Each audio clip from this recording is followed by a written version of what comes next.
Hello everyone, I am Mano Scaling, and I am here to help you today. I know you use this video to fall asleep, so before that, please like the video and subscribe to the channel, and also tell me where you are from and what time you are watching. Now get comfortable and relax.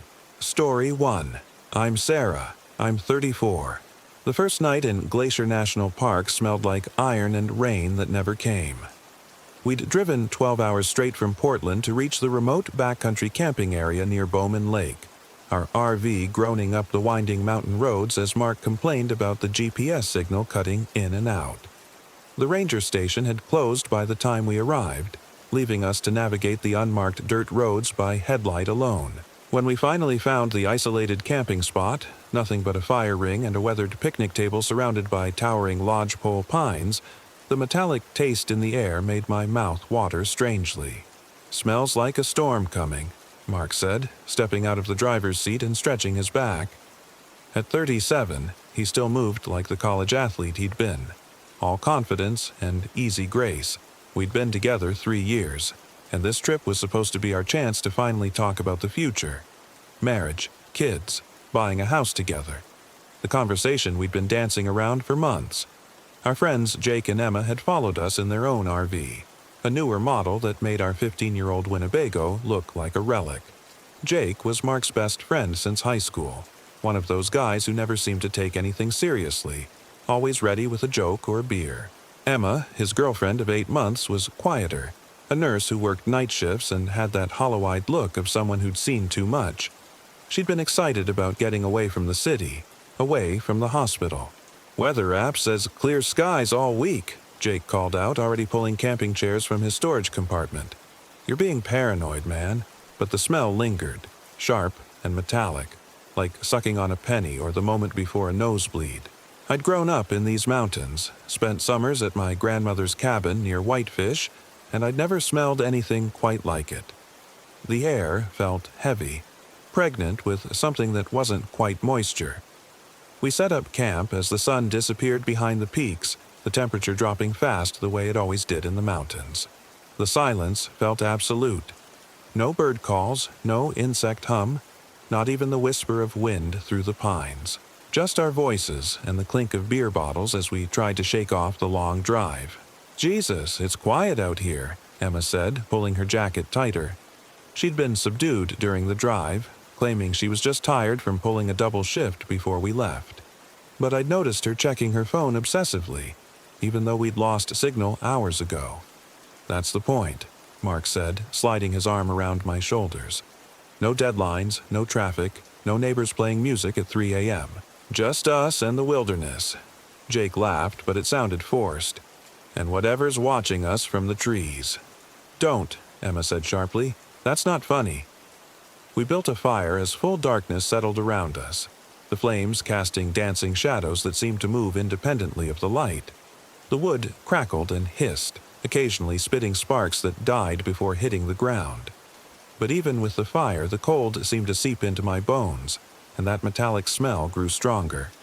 "Anyone else think it's weird how quiet it is?" I asked, accepting another beer from Jake. "I mean, there should be owls, coyotes, something. Maybe we scared them off," Mark said, but his voice lacked conviction. He kept glancing over his shoulder at the tree line, where the darkness seemed to press against our small circle of light. Emma pulled out her phone again, holding it up toward the sky. "Still no signal. What if there's an emergency?" "There won't be," Jake said, but I noticed he checked his own phone too. "We've got the satellite radio in the RV if something happens." "Relax, babe." But relaxing felt impossible. The fire seemed to burn differently than it should. The flames danced too low, too blue around the edges, and the smoke rose straight up despite the complete lack of wind. When I mentioned it, Mark just shrugged. "High altitude affects everything. Air pressure, oxygen levels, you know that." I did know that. But this felt different, wrong. We stayed up later than planned, none of us wanting to be the first to retreat to our RVs. The conversation meandered. Work stories, memories from college, speculation about whether we'd actually see any wildlife. But underneath it all was a tension I couldn't name, like waiting for a phone call you knew would bring bad news. Around midnight, Emma finally yawned and announced she was going to bed. Jake followed after making sure their RV was locked up tight, unusual for him, since he usually joked about how safe the middle of nowhere was compared to the city. Mark and I stayed by the fire a while longer, my head on his shoulder as the flames died down to glowing coals. The metallic smell had faded, replaced by the normal sense of pine and wood smoke, and I started to think I'd been imagining things. "You okay?" Mark asked, his voice soft in the darkness. "You've seemed on edge since we got here." "Just tired," I lied. "Long drive, you know?" He kissed the top of my head. "Tomorrow we'll hike up to the lake, maybe see some of those mountain goats the ranger mentioned. It'll be good to get away from everything for a while." I nodded, but as we banked the fire and walked to our RV, I couldn't shake the feeling that everything hadn't gotten away from us at all. If anything, we were the ones who'd been gotten away from, drawn into something that had been waiting patiently in these woods. Inside the RV, Mark fell asleep quickly, his breathing deep and even beside me. But I lay awake, listening to the silence outside our thin aluminum walls. No wind, no animal sounds, nothing. Just that absolute quiet that felt less like peace and more like the moment before something pounced. I must have dozed eventually, because I woke to the sound of Mark making coffee in the kitchenette. Sunlight streamed through the small windows, and the oppressive atmosphere of the night before seemed like a distant memory. "Morning, sunshine," he said, handing me a mug. "Sleep okay?" "Like a rock," I lied again, not wanting to admit that I'd spent half the night starting at every small sound. The RV settling, the refrigerator cycling, imagined footsteps outside. Jake and Emma emerged from their RV looking refreshed, Emma seeming more like herself in the daylight. We had breakfast at the picnic table, planning our hike to Bowman Lake and the waterfalls beyond. The morning felt normal, pleasant even, and I began to think I'd let my imagination run away with me. The trail to the lake was well marked and relatively easy, winding through dense forest before opening onto a vista that took my breath away. The lake stretched out like a mirror, reflecting the snow-capped peaks that rose on all sides. We found a spot on the rocky shore for lunch, the sun warm on our faces. "This is perfect," Emma said, her first genuine smile since we'd arrived. "I could stay here forever." "Don't tempt fate," Jake joked, but something in his tone made me look at him more closely. He was squinting at the far shore of the lake, his hand shading his eyes. "What is it?" Mark asked. "Probably nothing. Just thought I saw someone over there by those trees. But there's no trail on that side." We all looked, but the distance was too great to make out details. The far shore was a wall of dark pines that seemed to absorb light rather than reflect it. "Could be a park ranger," Mark suggested, "or another hiker who went off trail." But even as he said it, I felt that metallic taste return to my mouth. The figure, if there had been a figure, was gone now, leaving only the silent trees and the too still water. The hike back to camp was uneventful, though I noticed Emma checking over her shoulder frequently, and Jake seemed unusually quiet. When we reached our campsite, Mark immediately started preparing for dinner while Jake began gathering firewood. "I'll help," I offered, but Jake shook his head. "I've got it. You just relax." I should have insisted, should have gone with him into the trees, because when he came back 20 minutes later, his face was pale and his hands were shaking as he dropped the armload of branches. "Jake," Emma stood up from her chair. "What's wrong?" He looked at each of us in turn, his usual easy grin nowhere to be found. "I found something back there, about 50 yards into the trees." "What kind of something?" Mark asked, his voice carefully neutral. Jake ran a hand through his hair. "Bones. A lot of them. All arranged in circles around this altar thing. Like someone's been using the area for rituals or something." The metallic taste in my mouth intensified. "Did you touch anything?" "Hell no. But there were fresh ones mixed in with the old, and I mean fresh. Still had tissue on them." Emma made a small sound of distress. "What kind of bones?" "Animal, mostly. Deer, maybe some smaller stuff. But," he trailed off, looking sick. "But what?" Mark pressed. "There were human teeth mixed in, a whole string of them. Like someone had pulled them all at once." The silence that followed was deafening. I found myself listening again for sounds that weren't there. No birds, no insects, just the same absolute quiet that had unsettled me the night before. "We should report it," Emma said finally. "To the Park Service." "With what?" Jake gestured at his phone. "No signal, remember? And the nearest ranger station is 3 hours away." Mark was already moving toward the RVs. "We're leaving. Now. Pack everything up." "Wait," I said, though part of me was already reaching for my bag. "Maybe we're overreacting. People do weird things in the woods sometimes. Survivalists, kids playing pranks, whatever. It doesn't necessarily mean we're in danger." But even as I said it, I was remembering the figure Jake thought he'd seen across the lake, the way the fire had burned blue the night before, the smell of iron and rain that never came. Mark stopped his frantic packing and looked at me. "Sarah, you've been spooked since we got here. Your instincts are usually pretty good. What do you think?" I wanted to say we should stay, that we were letting fear ruin what was supposed to be a romantic getaway, but the words wouldn't come. Instead, I found myself nodding. "You're right. Let's go." We packed in a frenzy, stuffing gear into storage compartments without our usual care for organization. I was rolling up sleeping bags when I heard Emma scream. I ran outside to find her standing frozen by the fire ring, pointing at the ground. There, arranged in a perfect circle around the cold ashes, were 7 human teeth. They hadn't been there when we'd left for our hike. "They're fresh," Emma whispered, her nurse's training overriding her fear. "Pulled recently, maybe within the last few hours." Jake backed away from the fire ring. "That's impossible. We've been here the whole time except for the hike, and they weren't here this morning."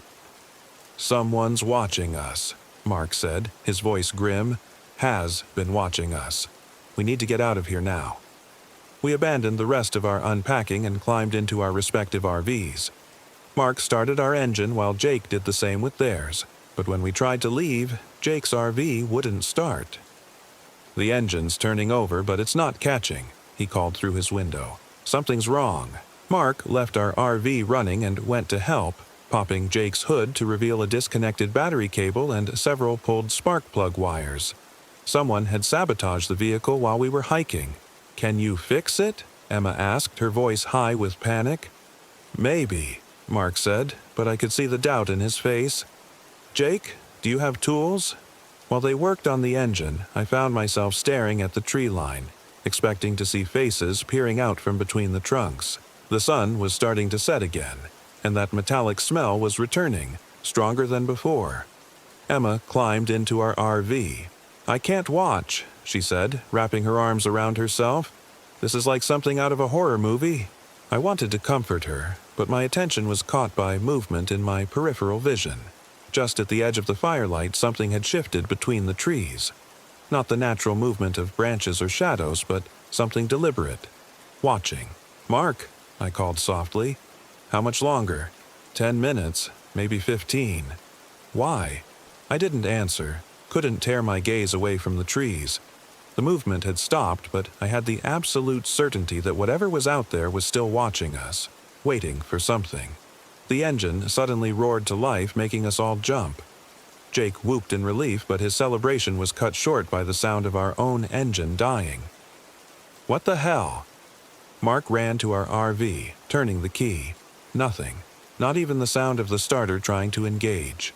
"They got ours too," he said, his voice flat. "Battery cables are cut clean through." We stood in the growing darkness, 2 RVs with only one working engine between us. The decision was obvious but terrifying. We'd have to abandon one vehicle and all crowd into Jake's RV. "Grab essentials only," Mark said. "Medicine, water, phones. Leave everything else." As we transferred our most important belongings, I kept glancing at the trees. The movement I'd seen earlier was becoming more frequent, more bold.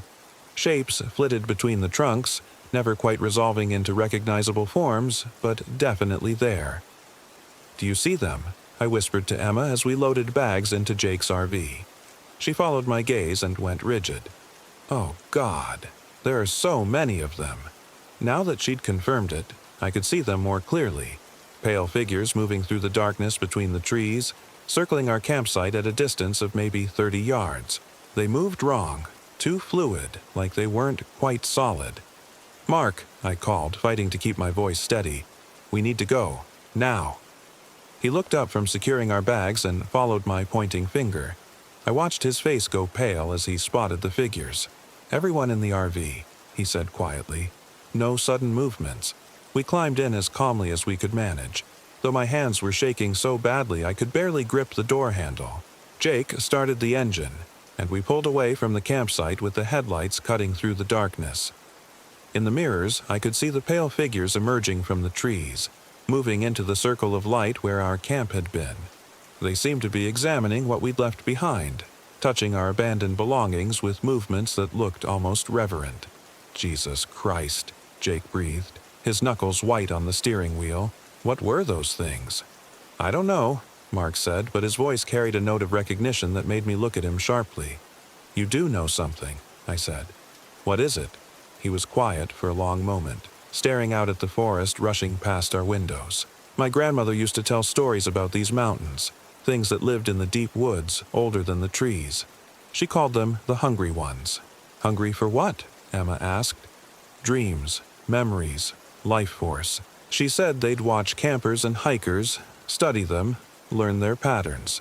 Then they'd start taking pieces, small things at first, a sense of direction here, a happy memory there. But if you stayed too long..." He trailed off. "What happens if you stay too long?" I pressed. "They take everything, and you become one of them." The silence in the RV was deafening. Outside, the forest seemed to press closer to the road, and I found myself checking the mirrors obsessively, expecting to see pale figures keeping pace with our vehicle. "That's just folklore," Jake said, but his voice lacked conviction. "Old stories to keep kids from wandering into the woods." "Then explain the teeth," Mark said quietly. "Explain why our engines were sabotaged. Explain what we just saw back there." Jake had no answer for that. None of us did. We drove in tense silence for 20 minutes before Jake suddenly hit the brakes. "The road," he said, his voice tight with panic.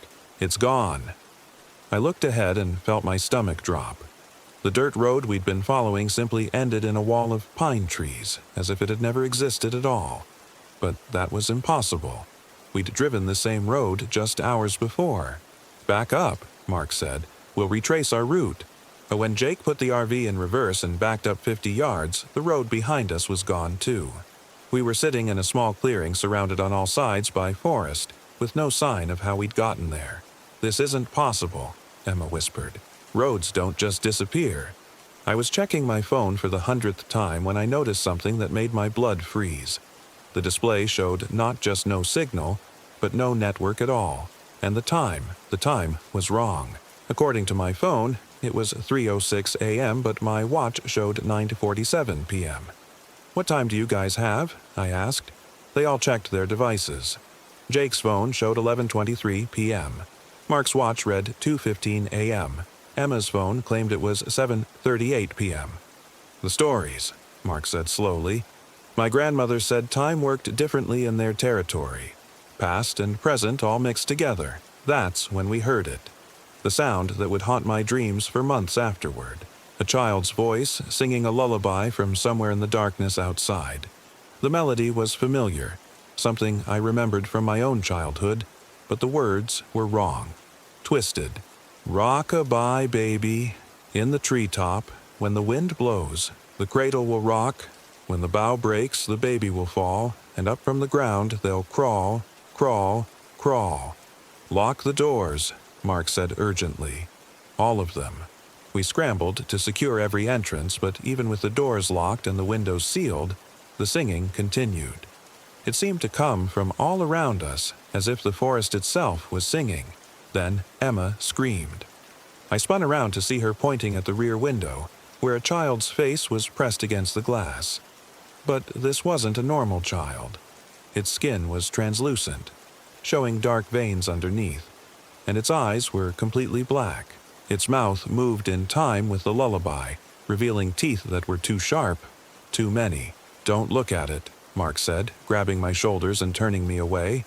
"In the stories, looking at them gives them power." But I couldn't help myself. The thing outside was so wrong, so impossible that I couldn't look away. As our eyes met through the glass, its mouth stretched into a smile that was far too wide for a human face. The singing stopped. The silence that followed was somehow worse than the twisted lullaby. We sat frozen in our seats, afraid to move, afraid to breathe. The face at the window had vanished, but I could feel their presence surrounding us. Dozens of them, maybe hundreds, pressing close to the RV. Then the vehicle started to rock. Gently at first, like a strong wind was buffeting us. But it quickly intensified, the entire RV swaying back and forth as invisible hands pushed and pulled at the frame. We gripped our seats, the overhead cabinets rattling with each violent motion. "The engine," Jake said, his voice cracking. "I'm starting the engine." He turned the key, but nothing happened. The rocking intensified, and I realized with growing horror that it wasn't random. There was a rhythm to it, like the motion of a cradle being rocked by a giant hand. "Rock-a-bye," came a whisper from somewhere inside the RV. "Rock-a-bye." Emma was hyperventilating, her breath coming in short gasps. Mark tried to comfort her while Jake kept frantically turning the key, but the engine was completely dead. That's when I saw it. A pale hand reaching through the solid metal of the RV's wall, its fingers impossibly long and thin.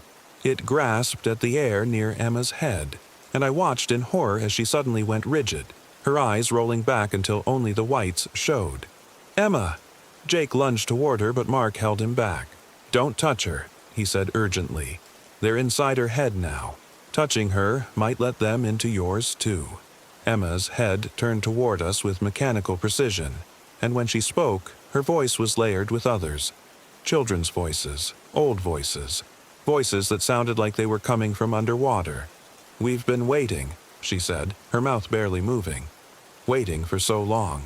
The lonely ones, the lost ones. You called to us with your sadness, your fear. We felt it from so far away."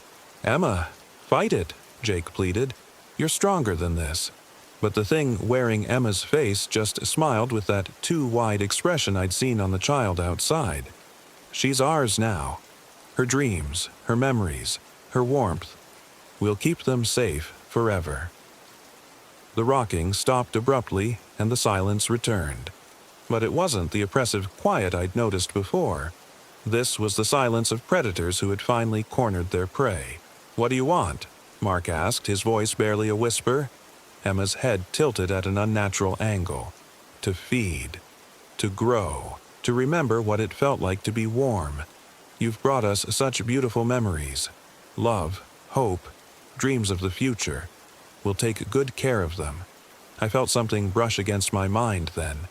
A cold presence trying to slip inside my thoughts. Images flashed behind my eyes. Memories that weren't mine. Faces I'd never seen but somehow recognized. People who had come to these woods before us. Hikers and campers and hunters who had never returned home. I saw them all, their essences trapped and consumed. Their warmth feeding something ancient and hungry. "No," I said, fighting against the invasion. "Get out of my head." The presence recoiled slightly, and I realized something important. They weren't all powerful. They fed on fear and despair, but resistance weakened them. "Mark, Jake," I said urgently. "Don't let them in. Fight back. Think about why you want to get home." Mark's face was twisted in concentration, sweat beading on his forehead as he battled the mental intrusion. Jake was reaching for Emma again, tears streaming down his face. "She's still in there," he said. "I can feel her fighting." That's when the engine suddenly roared to life. Jake's eyes widened in surprise, and he immediately threw the RV into gear. We lurched forward, crashing through saplings and undergrowth as he drove straight into the forest. "There!" Mark shouted, pointing ahead. "The road!" It was there again, appearing out of nowhere between the trees. Jake aimed for it, the RV bouncing violently over roots and rocks. Behind us, I could hear them. Howling voices raised in fury and hunger, the sound of pursuit. We hit the road hard, the impact throwing us around inside the RV, but Jake kept the accelerator floored, and slowly the sounds of pursuit faded behind us. Emma collapsed forward, gasping for breath. When she looked up, her eyes were her own again, though haunted by what she'd experienced. "They're still there," she whispered. In the back of my mind, waiting. We drove through the night without stopping, taking turns at the wheel when exhaustion forced us to switch drivers. None of us spoke about what had happened, couldn't speak about it really. How do you explain to people that you've encountered something that shouldn't exist? Something that treats human consciousness like a meal to be consumed. It wasn't until we reached the main highway that our phones picked up signal again. The time synced to 6:23 a.m., though it felt like we'd been driving for days. The date was correct, but I noticed with a chill that we were missing 12 hours we couldn't account for. We drove straight home, abandoning our vacation plans. Jake and Emma broke up within a week. She said she couldn't look at him without remembering the feeling of something else using her mouth to speak. Mark and I tried to pretend everything was normal, but the easy intimacy we'd shared was gone, replaced by constant awareness that our minds weren't entirely our own anymore. The dreams started a month later.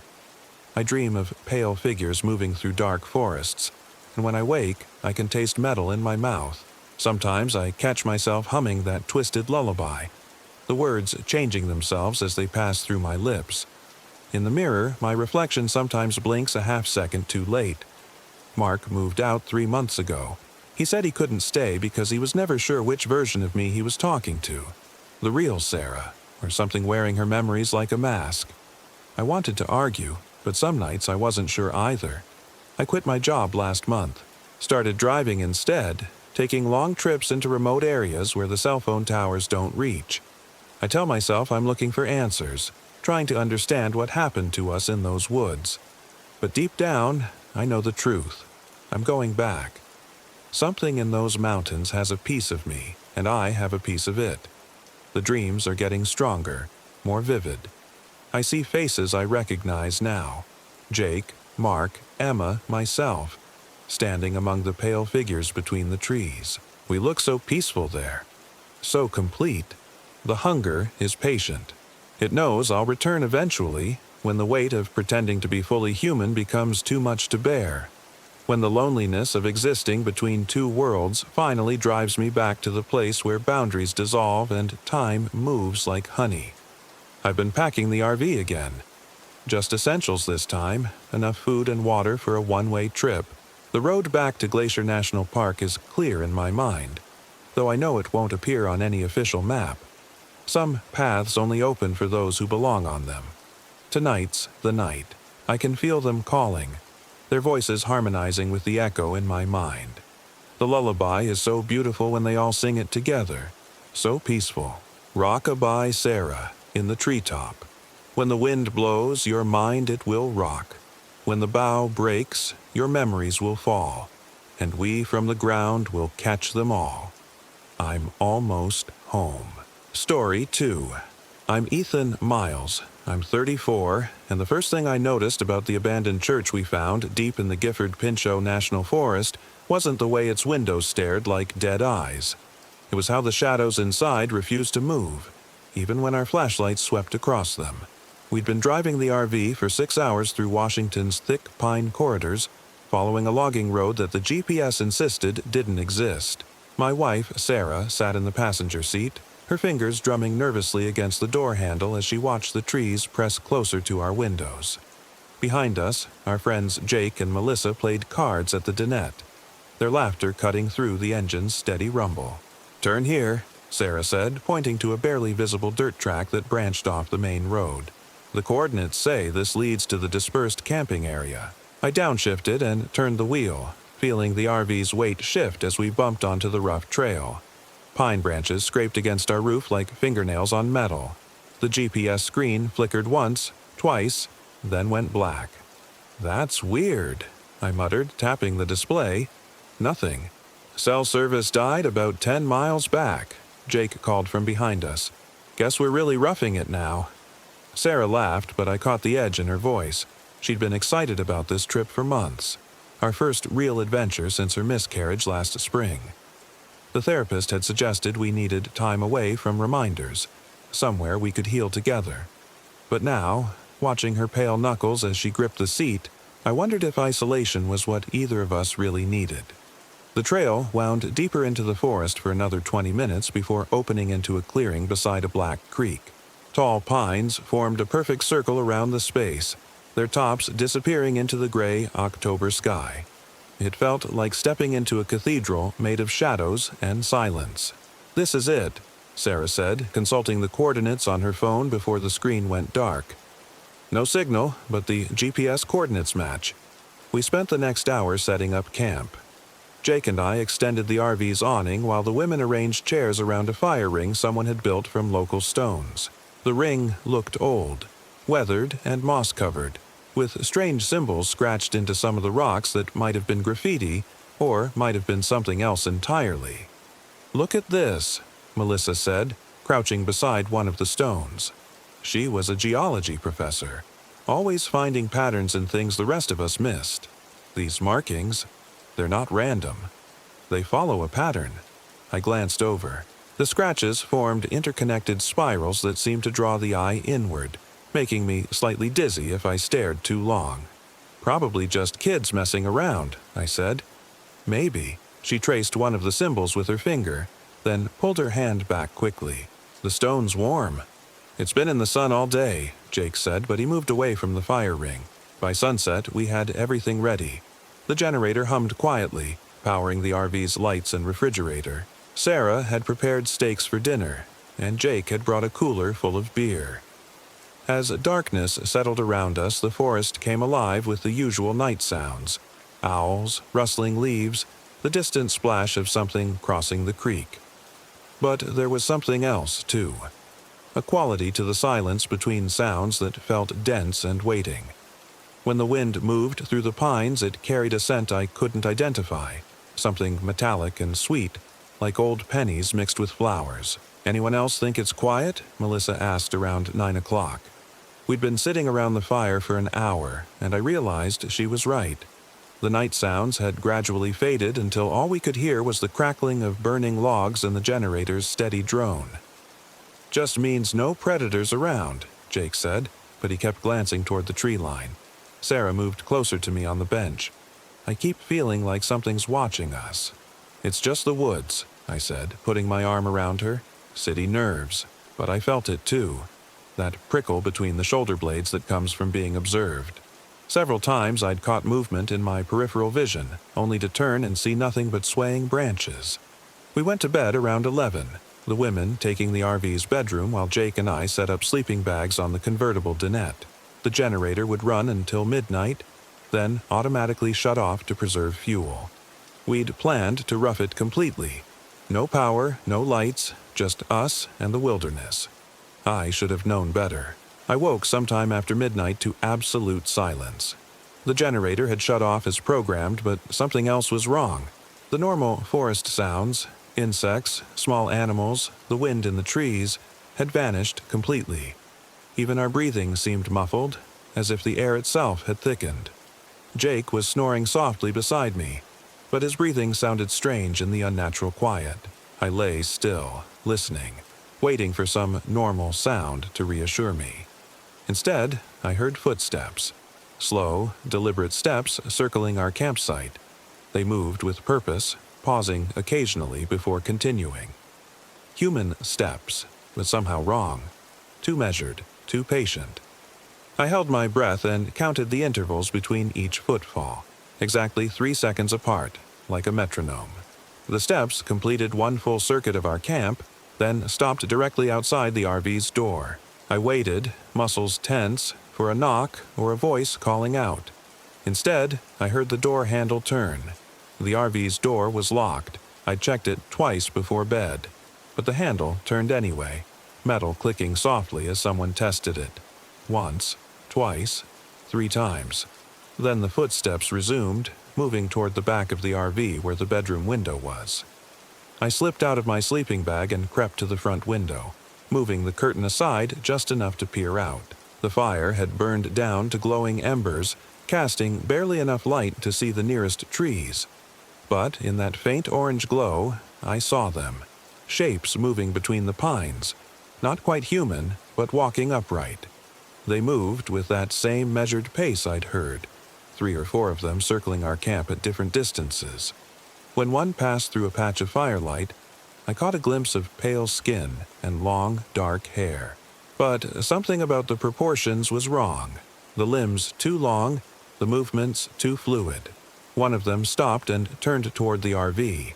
Even in the darkness, I could see its eyes reflecting the dying firelight like an animal's.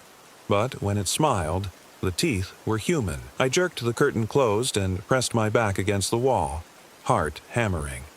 When I looked again, the shapes were gone.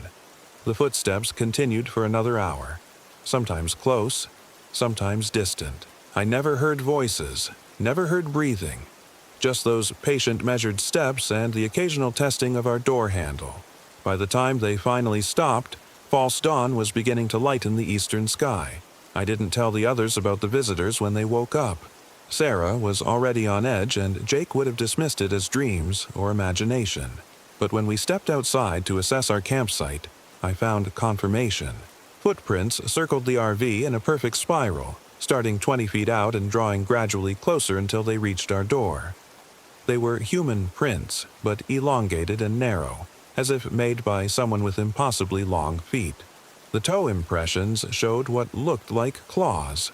Weird animal tracks, Jake said when I pointed them out. Maybe elk or deer.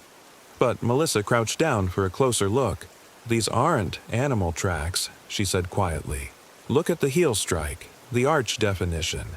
These were made by something that walks on two legs." "Could be other campers," Sarah suggested, but she stayed close to the RV door. "Barefoot campers with size 16 feet? I knelt beside one of the clearest prints. And look at this. They're filled with water from the dew, but the water's completely black. That wasn't entirely true. The water wasn't just black. It was wrong.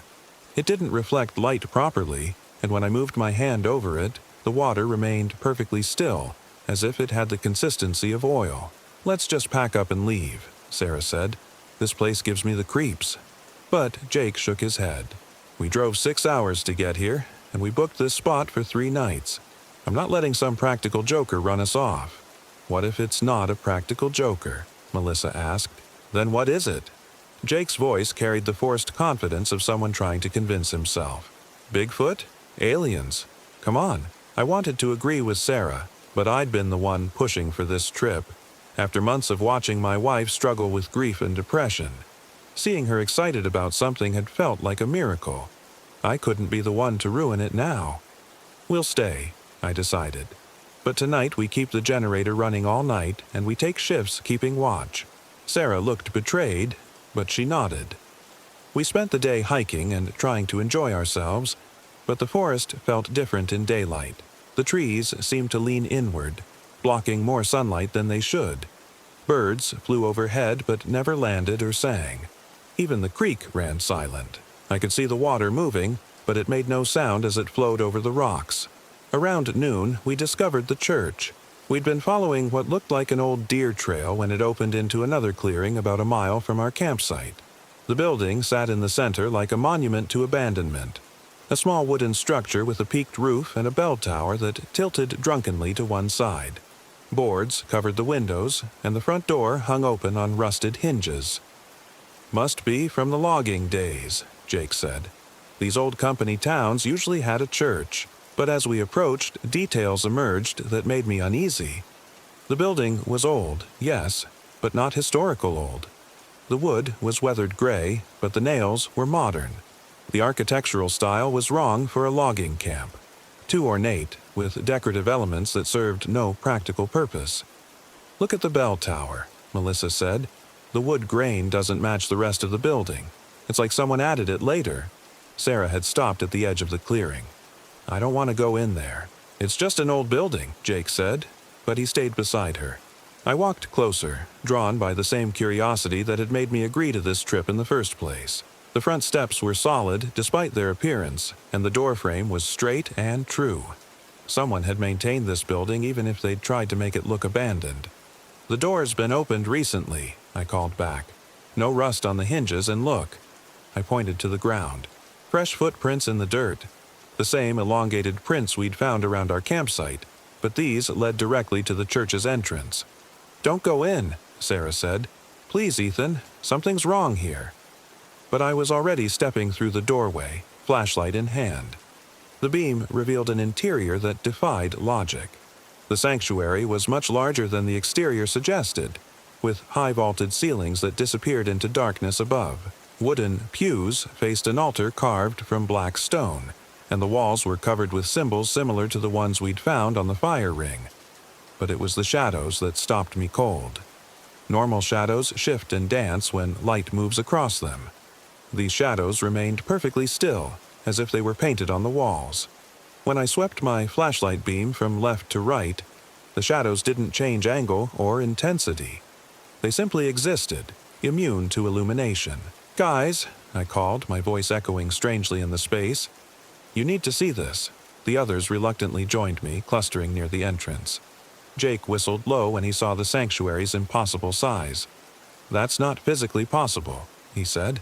"This building's maybe 30 feet long from the outside."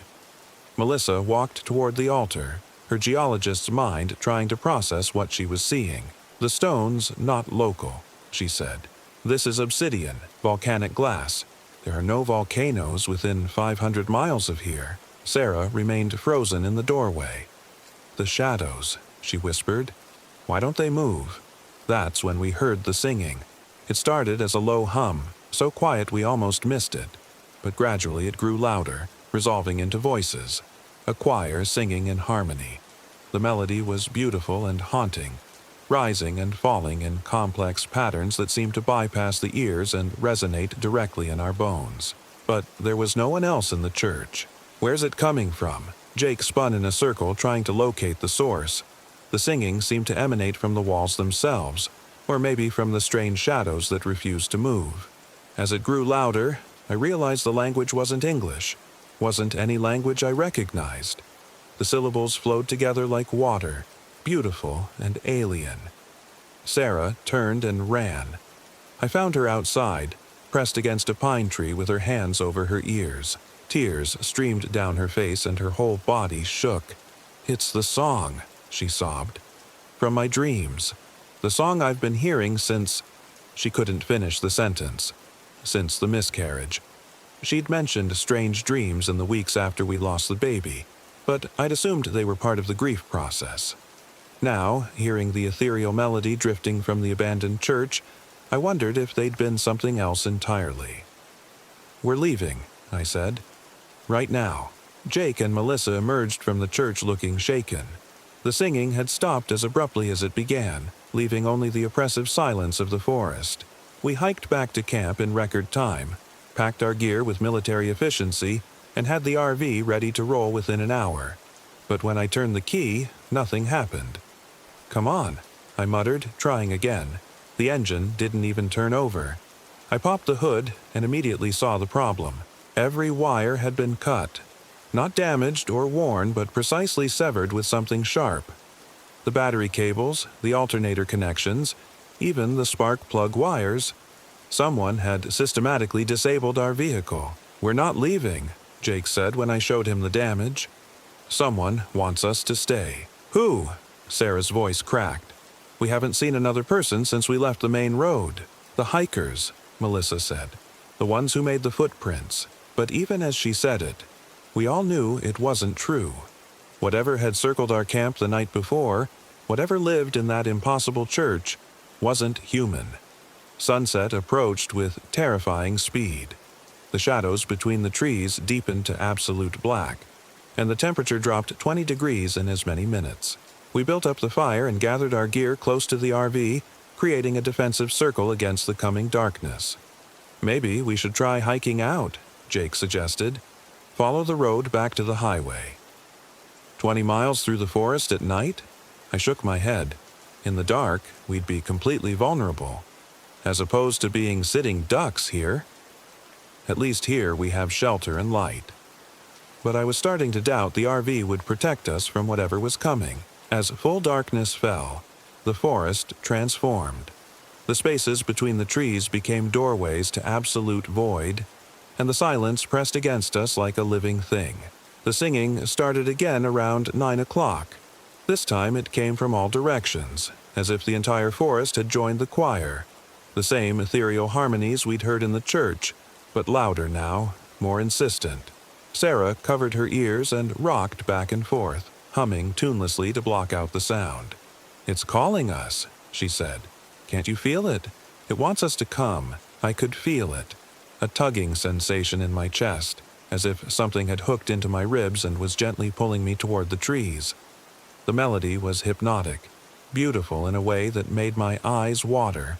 Part of me wanted to follow it, to discover what voice could create such perfect sound. "Don't listen," Melissa said through gritted teeth. "It's like a siren song. It's trying to lure us away from the light." The fire helped.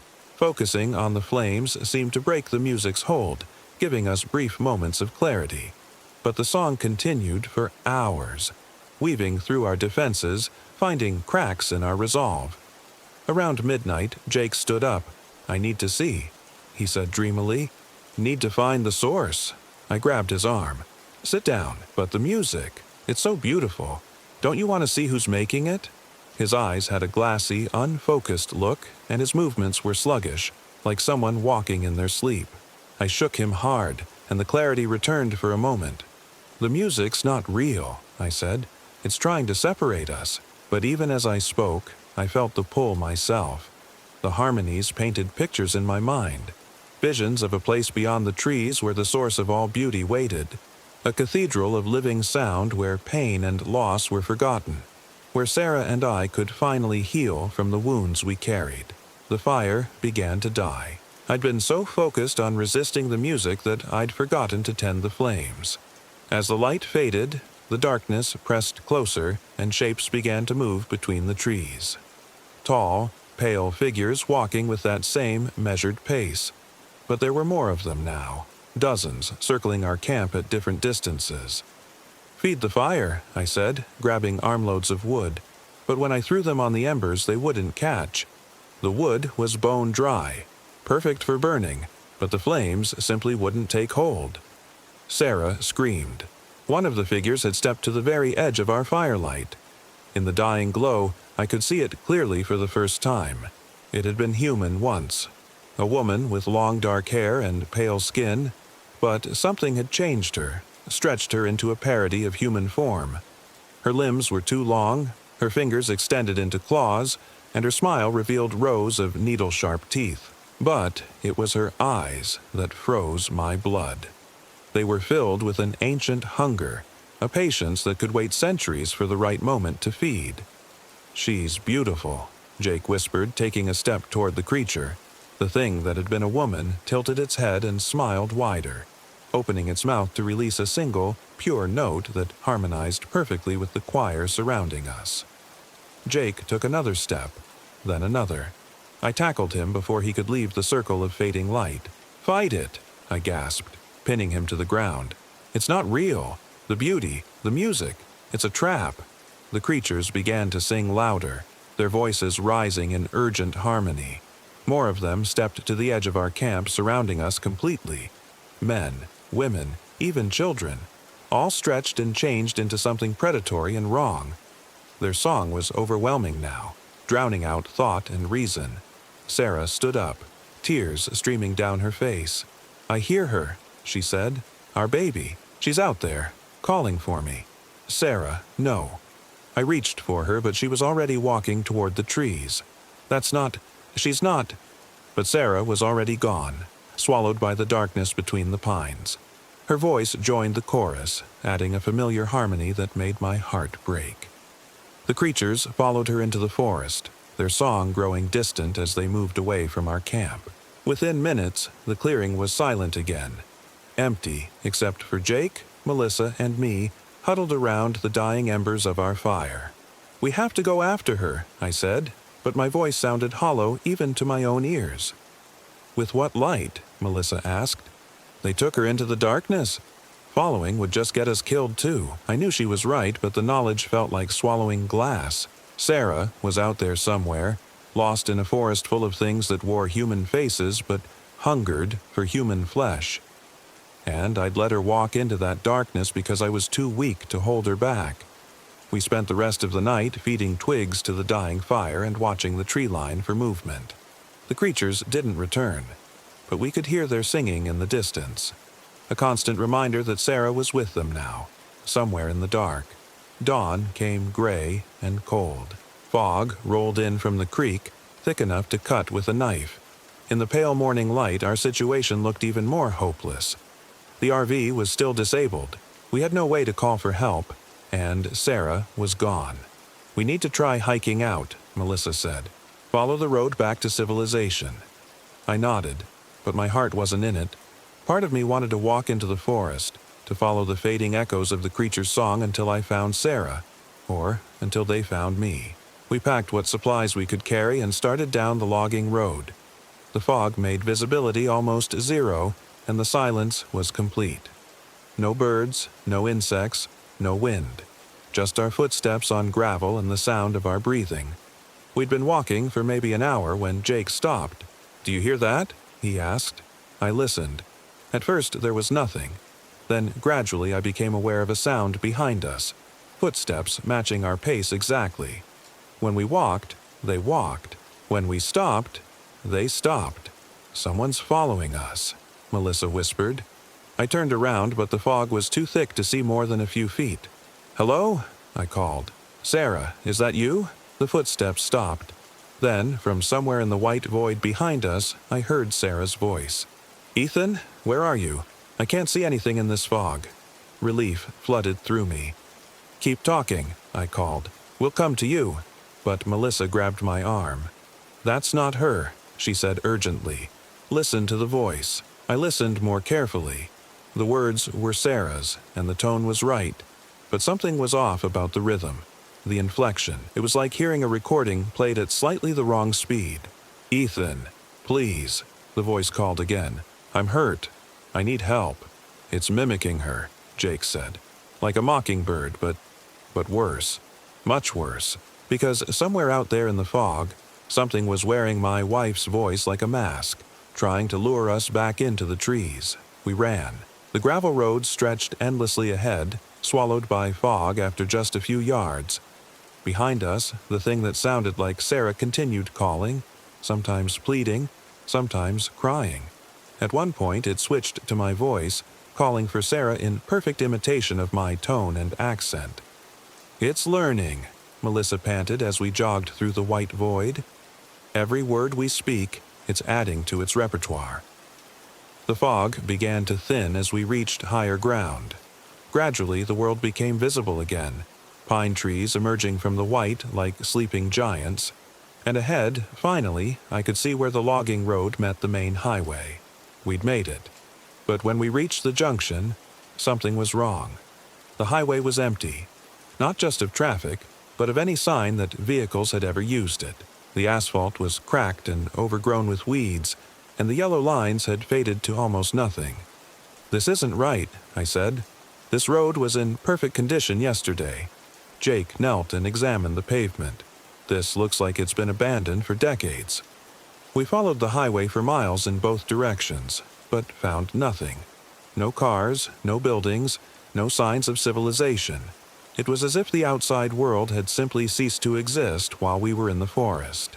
"We're still in their territory," Melissa said. "They're not letting us leave."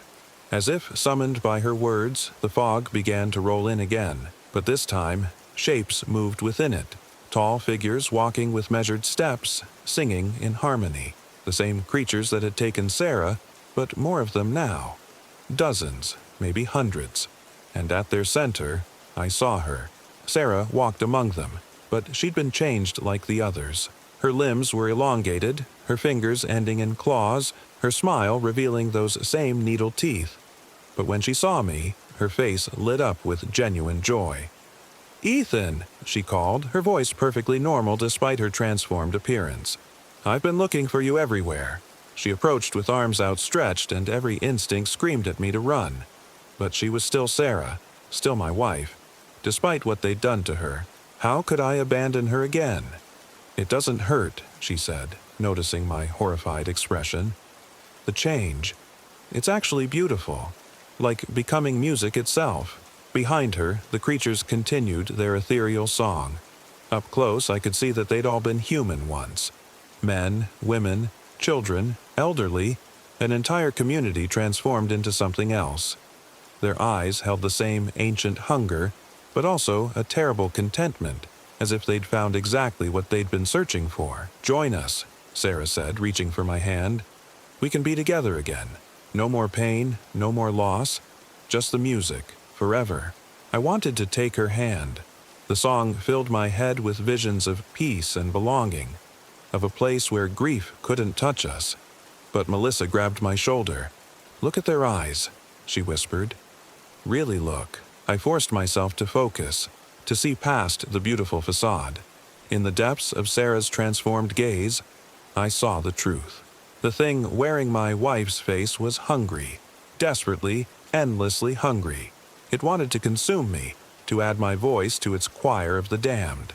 And behind that hunger was something worse, the fading echo of Sarah's real consciousness, trapped and screaming inside the beautiful monster she'd become. I ran. This time, I didn't look back. I left Sarah and the singing creatures behind and ran through the fog until my lungs burned and my legs gave out. When I finally collapsed, I found myself back at our original campsite. The RV was gone. The fire ring was overgrown with moss and weeds, as if no one had camped there for years. Even our tire tracks had vanished, erased by rain and time that couldn't have passed in the few hours since we'd left. I spent 3 days wandering the forest, following trails that led nowhere, calling for help that never came.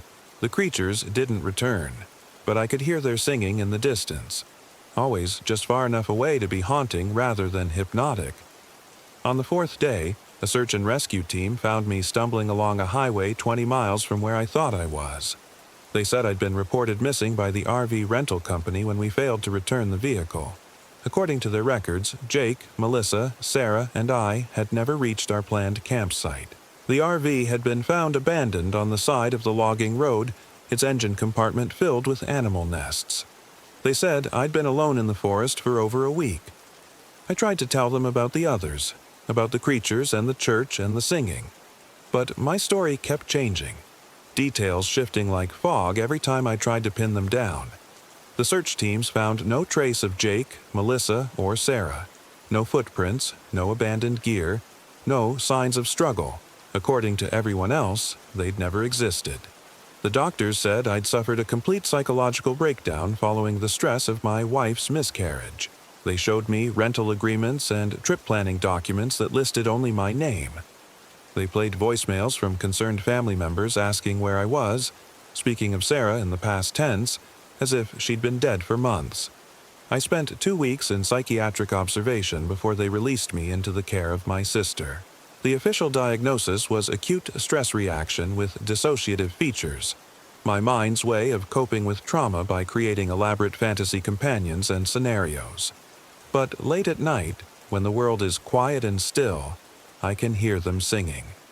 The melody drifts through my apartment walls, through the city noise and traffic, carrying that same ethereal harmony that called to us in the forest. Sometimes I recognize Sarah's voice among the chorus, unchanged and beautiful, calling my name with perfect love and infinite hunger. The doctors increased my medication when I told them about the music. They explained that auditory hallucinations are common in cases like mine, that the brain often struggles to process traumatic memories. But the pills only muffle the sound. They can't make it stop entirely. And every night the singing grows a little louder. I've stopped taking the medication. The doctors don't understand. The music isn't a symptom of madness. It's an invitation. Sarah is out there somewhere, waiting for me to join her in that place beyond the trees where pain and loss are forgotten. I know what I have to do. Tomorrow, I'm driving back to the Gifford-Pinchot National Forest. I've rented another RV, planned another route through those winding mountain roads. The GPS coordinates are burned into my memory now, leading to a place that officially doesn't exist but calls to me every night in my dreams. The doctors say I'm not ready to be alone, that I need more time to heal. But they don't understand. Healing isn't the point anymore. Forgetting isn't the point. Finding is the point. Sarah is waiting for me in that abandoned church where shadows don't move and time flows like honey. She's part of something beautiful now, something eternal and perfect. And when I join her, when I finally stop fighting the call of that impossible music, We'll be together again. No more pain, no more loss. Just the singing, forever and ever, world without end. The forest is calling, and this time, I'm going to answer. Story 3. I'm Sarah. I'm 32. I told myself the creek foam at Devil's Kitchen in Platte River State Park, Nebraska, was just foam. The RV rental place in Omaha had been sketchy as hell, but Marcus insisted we could save money if we went with Big Jim's Mobile Adventures instead of the corporate chains. The beat-up Winnebago smelled like cigarettes and something sweetly rotten that the Pine Air fresheners couldn't quite mask, but it ran, and that's all we needed for our long weekend getaway. This is perfect, Marcus said as we pulled into the remote campsite he'd found on some obscure camping app. No other RVs for miles.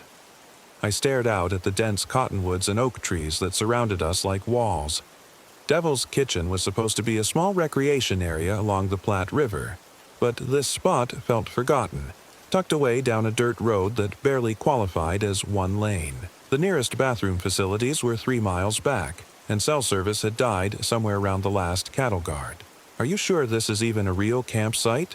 I asked, watching Marcus level the RV with more enthusiasm than the situation warranted. Look, there's a fire ring, he said, pointing to a circle of blackened stones that looked older than the state park itself. And a picnic table. The picnic table was weathered gray, with initials and dates carved deep into the wood. Some of the dates went back to the 1970s. Others looked fresh. As I ran my fingers over the newest carving, JM 2024, Marcus started hooking up our water and electric. No electric hookup, he called out, but we've got the generator. The generator. Right. I'd forgotten about Big Jim's ancient diesel-belching monster strapped to the back of the RV. It looked like it belonged on a construction site, not in a state park. Maybe we should find somewhere else, I said. This place feels what? I couldn't explain it. The trees seemed too close, too watchful. The creek that wound past our site gurgled and whispered like it was trying to tell me something. And there was that foam. Thick, yellowish foam that gathered in the eddies and clung to the banks like saliva. Never mind, I said. Let's just set up camp. Marcus had been planning this trip for months. His job at the insurance company was eating him alive. 40-hour weeks turning into 60, and he'd been talking about getting back to nature and unplugging from the matrix until I wanted to scream. But I loved him, and he needed this. So I'd agreed to 3 days in the Nebraska wilderness. The first sign something was wrong came that evening, just as the sun was setting behind the tree line. Marcus had finally gotten the generator running, a grinding, coughing sound that echoed off the trees like a dying animal. And we were sitting around the fire ring trying to ignore the diesel fumes mixing with the wood smoke. "Did you hear that?" I asked. Marcus looked up from his beer. "Hear what?" I tilted my head, listening. There it was again, a voice, distant and hollow, calling from somewhere across the creek. "Help. Help me." The voice was thin, desperate, like someone crying out through water. "There," I said, standing up. "Someone's in trouble." Marcus listened for a moment, then shook his head. "I don't hear anything. Probably just the creek." But I heard it again, clearer this time. A woman's voice, definitely. She sounded young, scared. "We should check it out," I said. "Sarah, it's getting dark. If someone was really in trouble, they'd make more noise or we'd see lights or something." The voice came again, farther away now, fading into the sound of running water. Marcus was right. It was getting dark, and the trees across the creek formed an impenetrable wall of shadows. But the voice had sounded so real, so desperate. "Maybe in the morning," I said, settling back down beside the fire. We roasted hot dogs and made s'mores, and Marcus told me about his plans to maybe buy some land out here, build a cabin, live off the grid. The generator chugged in the background, and every now and then I thought I heard that voice again, but fainter, like it was moving away from us. Around 10 o'clock, Marcus turned off the generator to save fuel, and the sudden silence was absolute. No traffic sounds, no neighbors, no hum of electricity. Just the creek and the wind in the trees and something else. Footsteps. slow, deliberate footsteps circling our campsite. I gripped Marcus's arm. "Do you hear that?" He was already tense, his beer can halfway to his lips. Yeah, the footsteps were just outside the ring of firelight in the trees. They moved methodically like someone pacing the perimeter of our camp. Step, pause, step, pause. Always the same rhythm. "Hello?" Marcus called out. "Is someone there?" The footsteps stopped. We sat frozen for what felt like hours, listening. The fire crackled and popped, and somewhere in the distance an owl hooted. But no answer came. "Probably just a deer," Marcus said finally, but his voice was tight. "Deer don't walk like that." "How do you know what deer walk like?" I didn't answer. I'd grown up in rural Kansas, and I knew the difference between an animal moving through the woods and something else.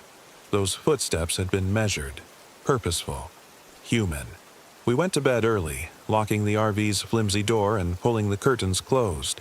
Marcus fell asleep almost immediately. He'd always been able to sleep anywhere, but I lay awake listening to the night sounds. The creek seemed louder in the darkness, and I could swear I heard that voice again, calling from somewhere far away. "Help me, help me." I must have dozed off around midnight because I woke to the sound of the generator starting up. I sat up in the narrow RV bed, confused. The digital clock read 3:17 a.m., and through the thin curtains I could see the harsh white glow of the floodlight mounted on the generator. "Marcus," I whispered, shaking his shoulder. He groaned and rolled over. "What?" "The generator's running." "So?" "You turned it off hours ago." That got his attention. He sat up, instantly alert. Outside, the generator chugged and rumbled, casting dancing shadows through the curtains.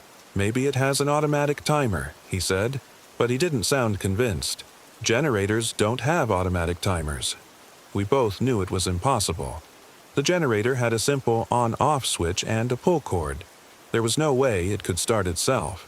Marcus pulled on his jeans and grabbed a flashlight. "I'll go check it out." "Don't." I grabbed his arm. "Please, just leave it running. Sarah, we need to save fuel, and if there's something wrong with it, it could be dangerous." Wanted to tell him about the footsteps, about the voice in the creek, about the feeling that we were being watched. But Marcus was practical, logical. He'd have an explanation for everything.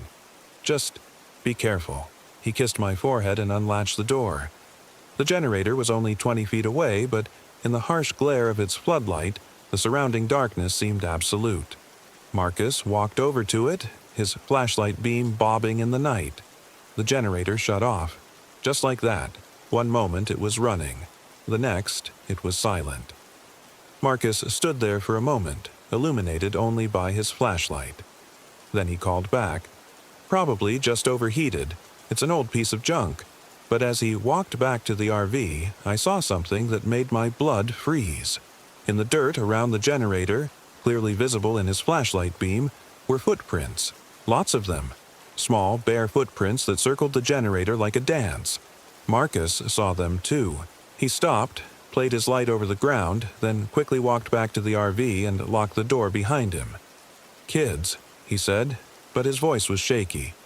"Probably local kids playing pranks. At 3 in the morning, in the middle of nowhere. People camp out here. There could be other sites nearby that we can't see." But we both knew that wasn't true. We'd driven past every other campsite in Devil's Kitchen on our way in. All of them were empty. The rest of the night passed without incident, but I didn't sleep. I lay there listening to every sound, every creak of the RV settling, every whisper of wind in the trees. And once, just before dawn, I heard that voice again. "Help me. Please, help me." This time, it was coming from right outside our door. Morning brought relief and embarrassment in equal measure. In the bright sunlight, our fears seemed ridiculous.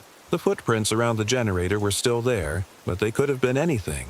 Raccoon tracks, dog prints, even our own feet from the day before. The mind plays tricks in the dark. "Let's hike down to the creek," Marcus suggested over coffee and Pop-Tarts. "Get some fresh air, clear our heads." The creek was about 100 yards from our campsite, down a gentle slope through the trees. In daylight, it looked innocent enough, maybe 15 feet wide, shallow, running clear over a bed of smooth stones. But that foam was still there, thick and yellowish, clinging to the banks and gathering in the slow eddies. "That doesn't look natural," I said, crouching down to get a closer look. Marcus was skipping stones across a deeper pool upstream, probably just algae. Happens all the time in slow-moving water. But it didn't look like algae. It looked almost organic, like saliva, or the foam that forms around a dying animal's mouth. And there was a smell to it, sweet and sick, like flowers left too long in water. "Don't touch it," I said as Marcus approached. "Why not? Just don't."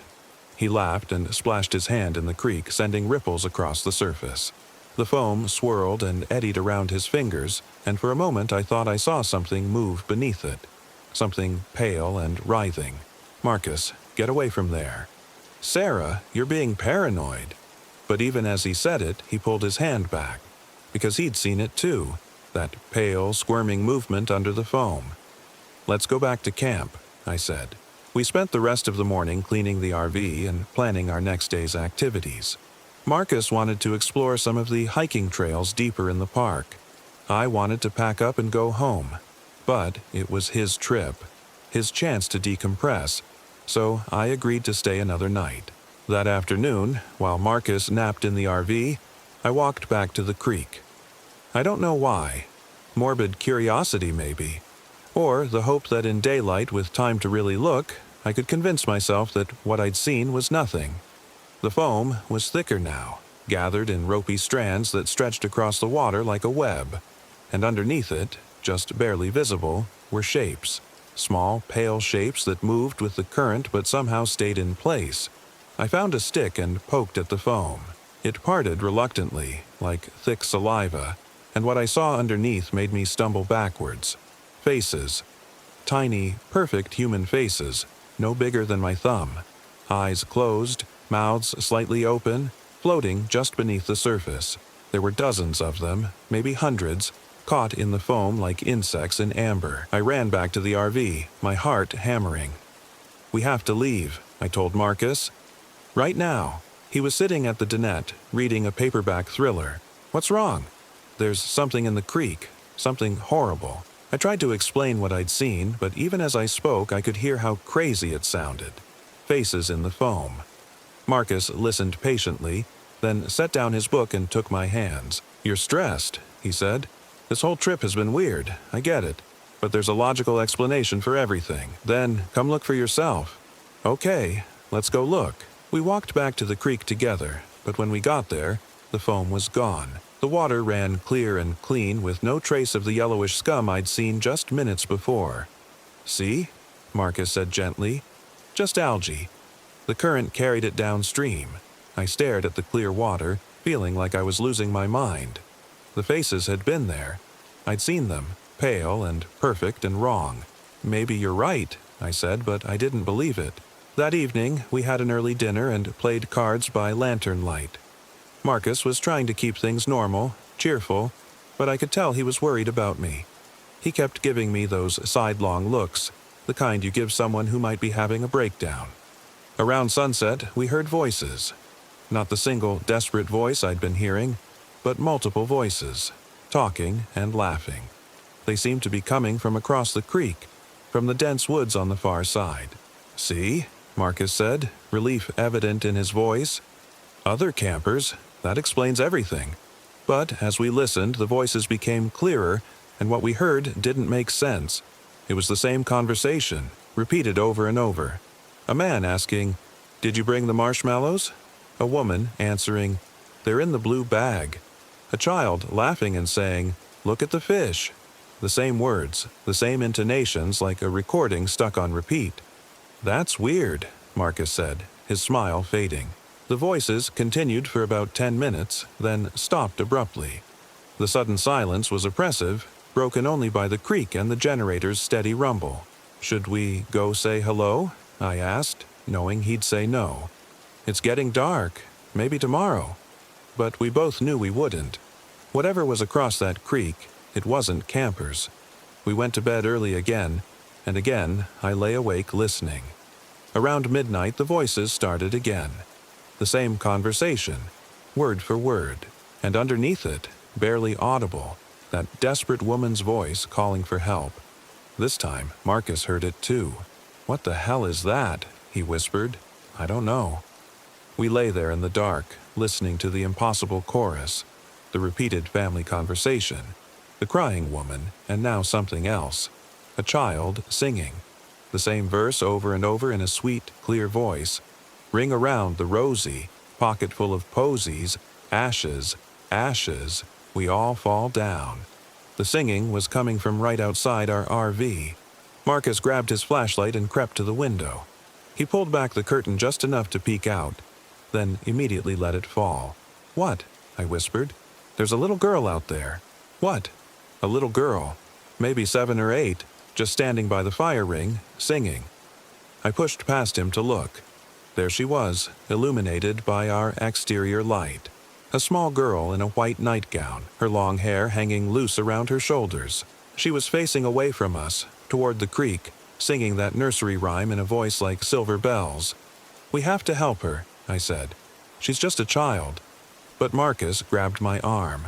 "Look at her feet." I looked. The girl was standing in the dirt, but she cast no shadow, and her feet weren't quite touching the ground. As we watched, she turned toward our RV. Her face was pale and perfect, with large dark eyes and a sweet smile. But there was something wrong with her expression, something hungry and ancient. She waved at us. Marcus yanked the curtain closed, and we both backed away from the window. "We're leaving," he said. "Right now." "In the dark? I don't care. We're leaving."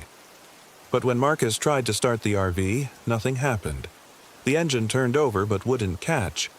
He tried again and again, flooding the engine with gas, but it just wouldn't start. "The battery's fine," he said, checking the gauges. "There's plenty of gas. I don't understand." Outside, the little girl continued singing. The same verse over and over, never getting tired, never stopping for breath. We were trapped. Dawn came eventually, and with it, silence. The little girl was gone, and the voices from across the creek had stopped. Marcus tried the engine again, and this time it started immediately. "Let's get out of here," I said. But as Marcus was hooking up the RV, I noticed something that made my stomach turn. The ground around our campsite was covered with small footprints. Dozens of them, maybe hundreds, all leading to and from the creek. They circled the RV, the fire ring, the picnic table. Some were the bare footprints we'd seen before. Others were small shoe prints, like children's sneakers. And in the center of the fire ring, arranged in a careful circle, were 12 perfect wildflowers. Fresh flowers, their petals still dewy with morning moisture. "Marcus," I called, but he was under the RV, disconnecting the water hookup. I walked over to the flowers, drawn by some horrible fascination. They were beautiful. Tiny white blossoms that seemed to glow in the morning light. But as I bent down for a closer look, I saw what they really were. Not flowers, teeth. 12 perfect white teeth, arranged in a circle like offerings. I stumbled backward, retching. "What's wrong?" Marcus called from under the RV. "We have to go, now." I helped him pack with desperate efficiency, throwing everything into the RV without regard for organization. The teeth remained in the fire ring, gleaming in the sunlight. I couldn't bring myself to touch them, couldn't even look at them directly. As we pulled out of the campsite, I looked back one last time. The trees seemed to lean inward behind us, closing like a door. And there, standing at the edge of the creek, was the little girl in the white nightgown. She waved goodbye with one small, pale hand. The drive back to Omaha passed in tense silence. Marcus kept the radio on, filling the RV with cheerful morning talk shows and classic rock. Normal sounds from the normal world. But every time we hit a bump or took a turn, I could hear something rolling around in the RV's storage compartments. Something small and hard, like marbles, or teeth. We returned the RV to Big Jim's lot, and I was never so happy to see a chain-link fence and concrete in my life.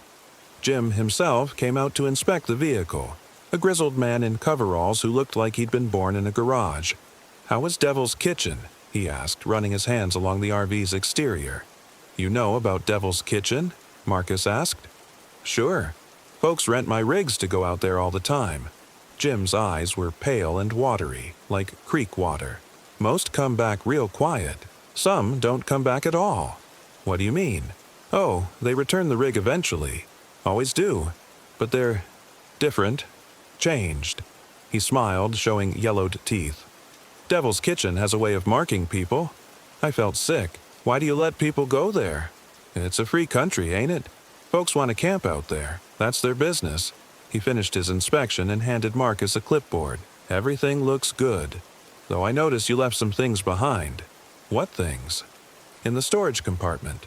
Sounds like maybe some personal items rolled under the bed. Marcus and I exchanged glances. Neither of us had stored anything under the bed.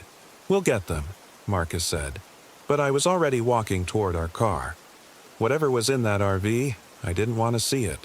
As we drove home, Marcus tried to rationalize everything. Optical illusions, stress, maybe a gas leak causing hallucinations. But I knew better. I could still hear that little girl singing, still see those pale faces floating in the foam. And late at night, when I'm alone in my apartment, I sometimes hear a voice calling from the bathroom, where the water runs in the sink. Help me. Help me. It's been 3 months since Devil's Kitchen. Marcus and I broke up 6 weeks ago. He said I'd become obsessed with the trip, that I was letting it consume my life. He wasn't wrong. I can't stop thinking about those voices, about the teeth in the fire ring, about the little girl who waved goodbye. Last week I found something in my jewelry box. A single white tooth, small and perfect, like it had come from a child's mouth. I don't remember putting it there. I don't remember bringing it home. But sometimes late at night I take it out and hold it in my palm. It's warm to the touch, and if I listen carefully I can hear something inside it, a tiny voice, calling for help. I think the Devil's Kitchen followed me home. I think it's still following me. And sometimes, when the moon is dark and the creek foam gathers thick in my dreams, I think about going back. Just to see if she's still there. Just to see if she's still singing. Help me. Help me. The voice is getting stronger, and I'm getting weaker. I think soon I'll have to answer. Story 4. My name is Rebecca Torres. I'm 34, and the trees at Devil's Backbone State Natural Area leaned together like gossiping strangers when I passed. The limestone ridge cut across central Texas like a broken spine, and our RV hummed along the narrow park road as shadows from ancient oaks danced across the windshield. My husband, Marcus, gripped the steering wheel, his knuckles white against the black leather, while our 8-year-old daughter Sophie pressed her face to the window, breath fogging the glass. Look, Mama, Sophie whispered, pointing at the towering cypress trees that lined the Blanco River. They're whispering secrets. I turned to smile at her, but something cold settled in my stomach. The trees did seem to be leaning inward, their branches intertwined like fingers sharing conspiracies. Marcus parked our 28-foot Winnebago in Site 14, a secluded spot beneath a canopy of live oaks that filtered the late afternoon sun into shifting patterns of light and shadow. Perfect, Marcus said, though his voice carried an edge I'd learned to recognize after 12 years of marriage. He'd been different since the layoffs at the engineering firm. Quieter, more prone to staring into space. This trip was supposed to help us reconnect as a family to escape the mounting bills and his sleepless nights. Sophie, want to help me set up the awning? As they worked outside, I unpacked our supplies in the narrow kitchen, trying to shake the feeling that we were being watched. The campground was nearly empty, unusual for October, when the Texas heat finally broke and camping became bearable. Only 2 other sites showed signs of occupation.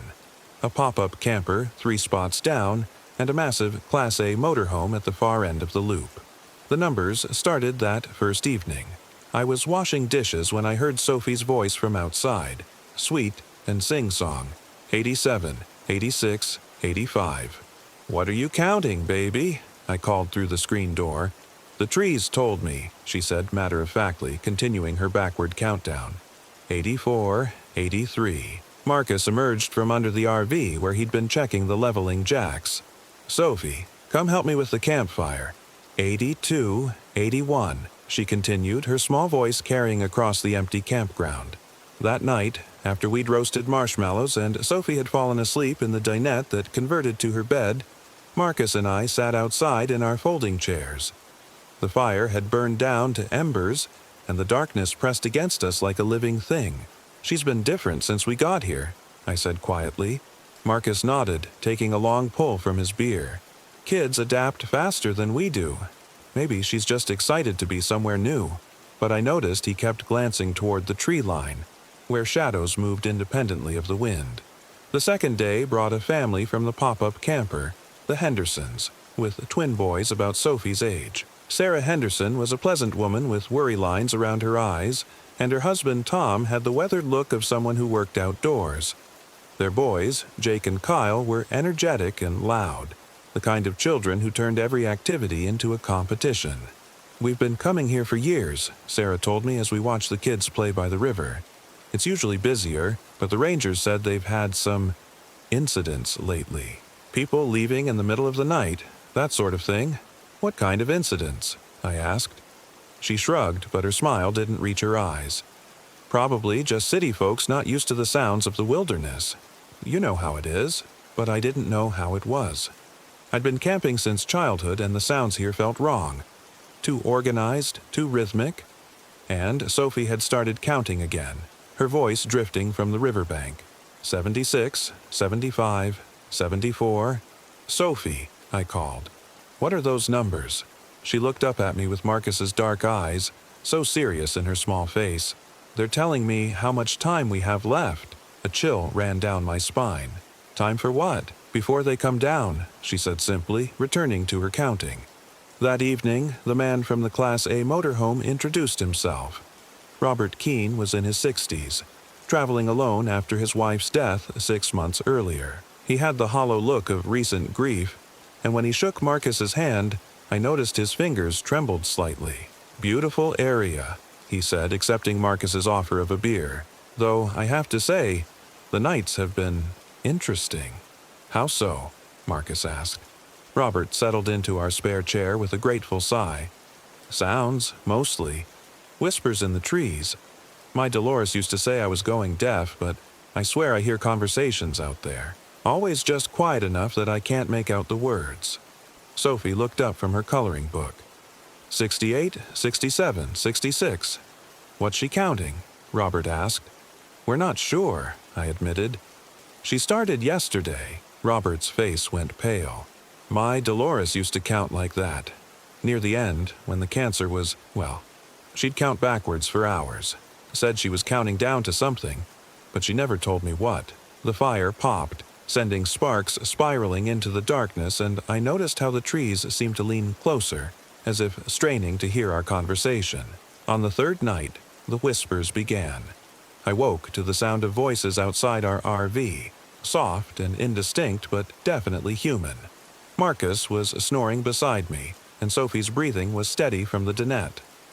I slipped from bed and peered through the window but saw nothing except shadows shifting between the trees. The voices continued, a susurrus of sound that seemed to come from everywhere and nowhere. I couldn't make out words, but the rhythm was hypnotic, almost musical. Against my better judgment, I opened the door and stepped outside. The October air was crisp against my skin, and the whispers grew clearer. Not words, exactly, but numbers. The same countdown Sophie had been reciting, but in multiple voices, layered and echoing. 59, 58, 57.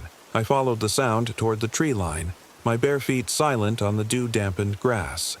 The voices seemed to be coming from above, and when I looked up, I saw faces in the canopy, pale, indistinct features formed by the interplay of moonlight and shadow. Their mouths moved in unison with the counting. 56, 55, 54. A hand touched my shoulder and I spun around with a gasp. Marcus stood behind me in his pajamas, his face etched with concern. "Rebecca, what are you doing? You don't hear them?" I whispered. "The voices?" He listened for a moment, head tilted. "I hear wind in the trees." But the counting continued, audible and clear. 53, 52, 51. When we returned to the RV, Sophie was sitting up in her makeshift bed, wide awake. "They're getting excited," she said simply. we're almost there. The fourth day brought the Henderson family tragedy. I found Sarah crying by the river, her clothes muddy and torn. Kyle was with her, clinging to her leg, but Jake was nowhere to be seen. "He was right here," she sobbed. We were skipping stones, and I looked away for just a second. When I turned back, he was gone. Tom emerged from the trees, his face grim. "Found tracks leading into the woods, but they just stop, like he vanished into thin air." The park rangers arrived within an hour, followed by search and rescue teams with dogs. They combed the area methodically, but found no trace of Jake beyond those impossible tracks that simply ended in a small clearing about a quarter-mile from the river. "Kids don't just disappear," the lead ranger told the assembled search team. "But we've had 3 similar incidents in the past month. Always children, always the same pattern, tracks that lead nowhere." Sophie sat on our picnic table, swinging her legs and continuing her countdown. 42, 41, 40. "Sophie," I said gently, "Jake is missing. This isn't the time for counting." She looked at me with eyes that seemed far too old for her face. "They took him early because he wasn't listening. But don't worry, Mama. We still have time if we listen to the numbers." That night, Sarah and Kyle left. Tom stayed behind to continue searching, but I could see the defeat in his shoulders.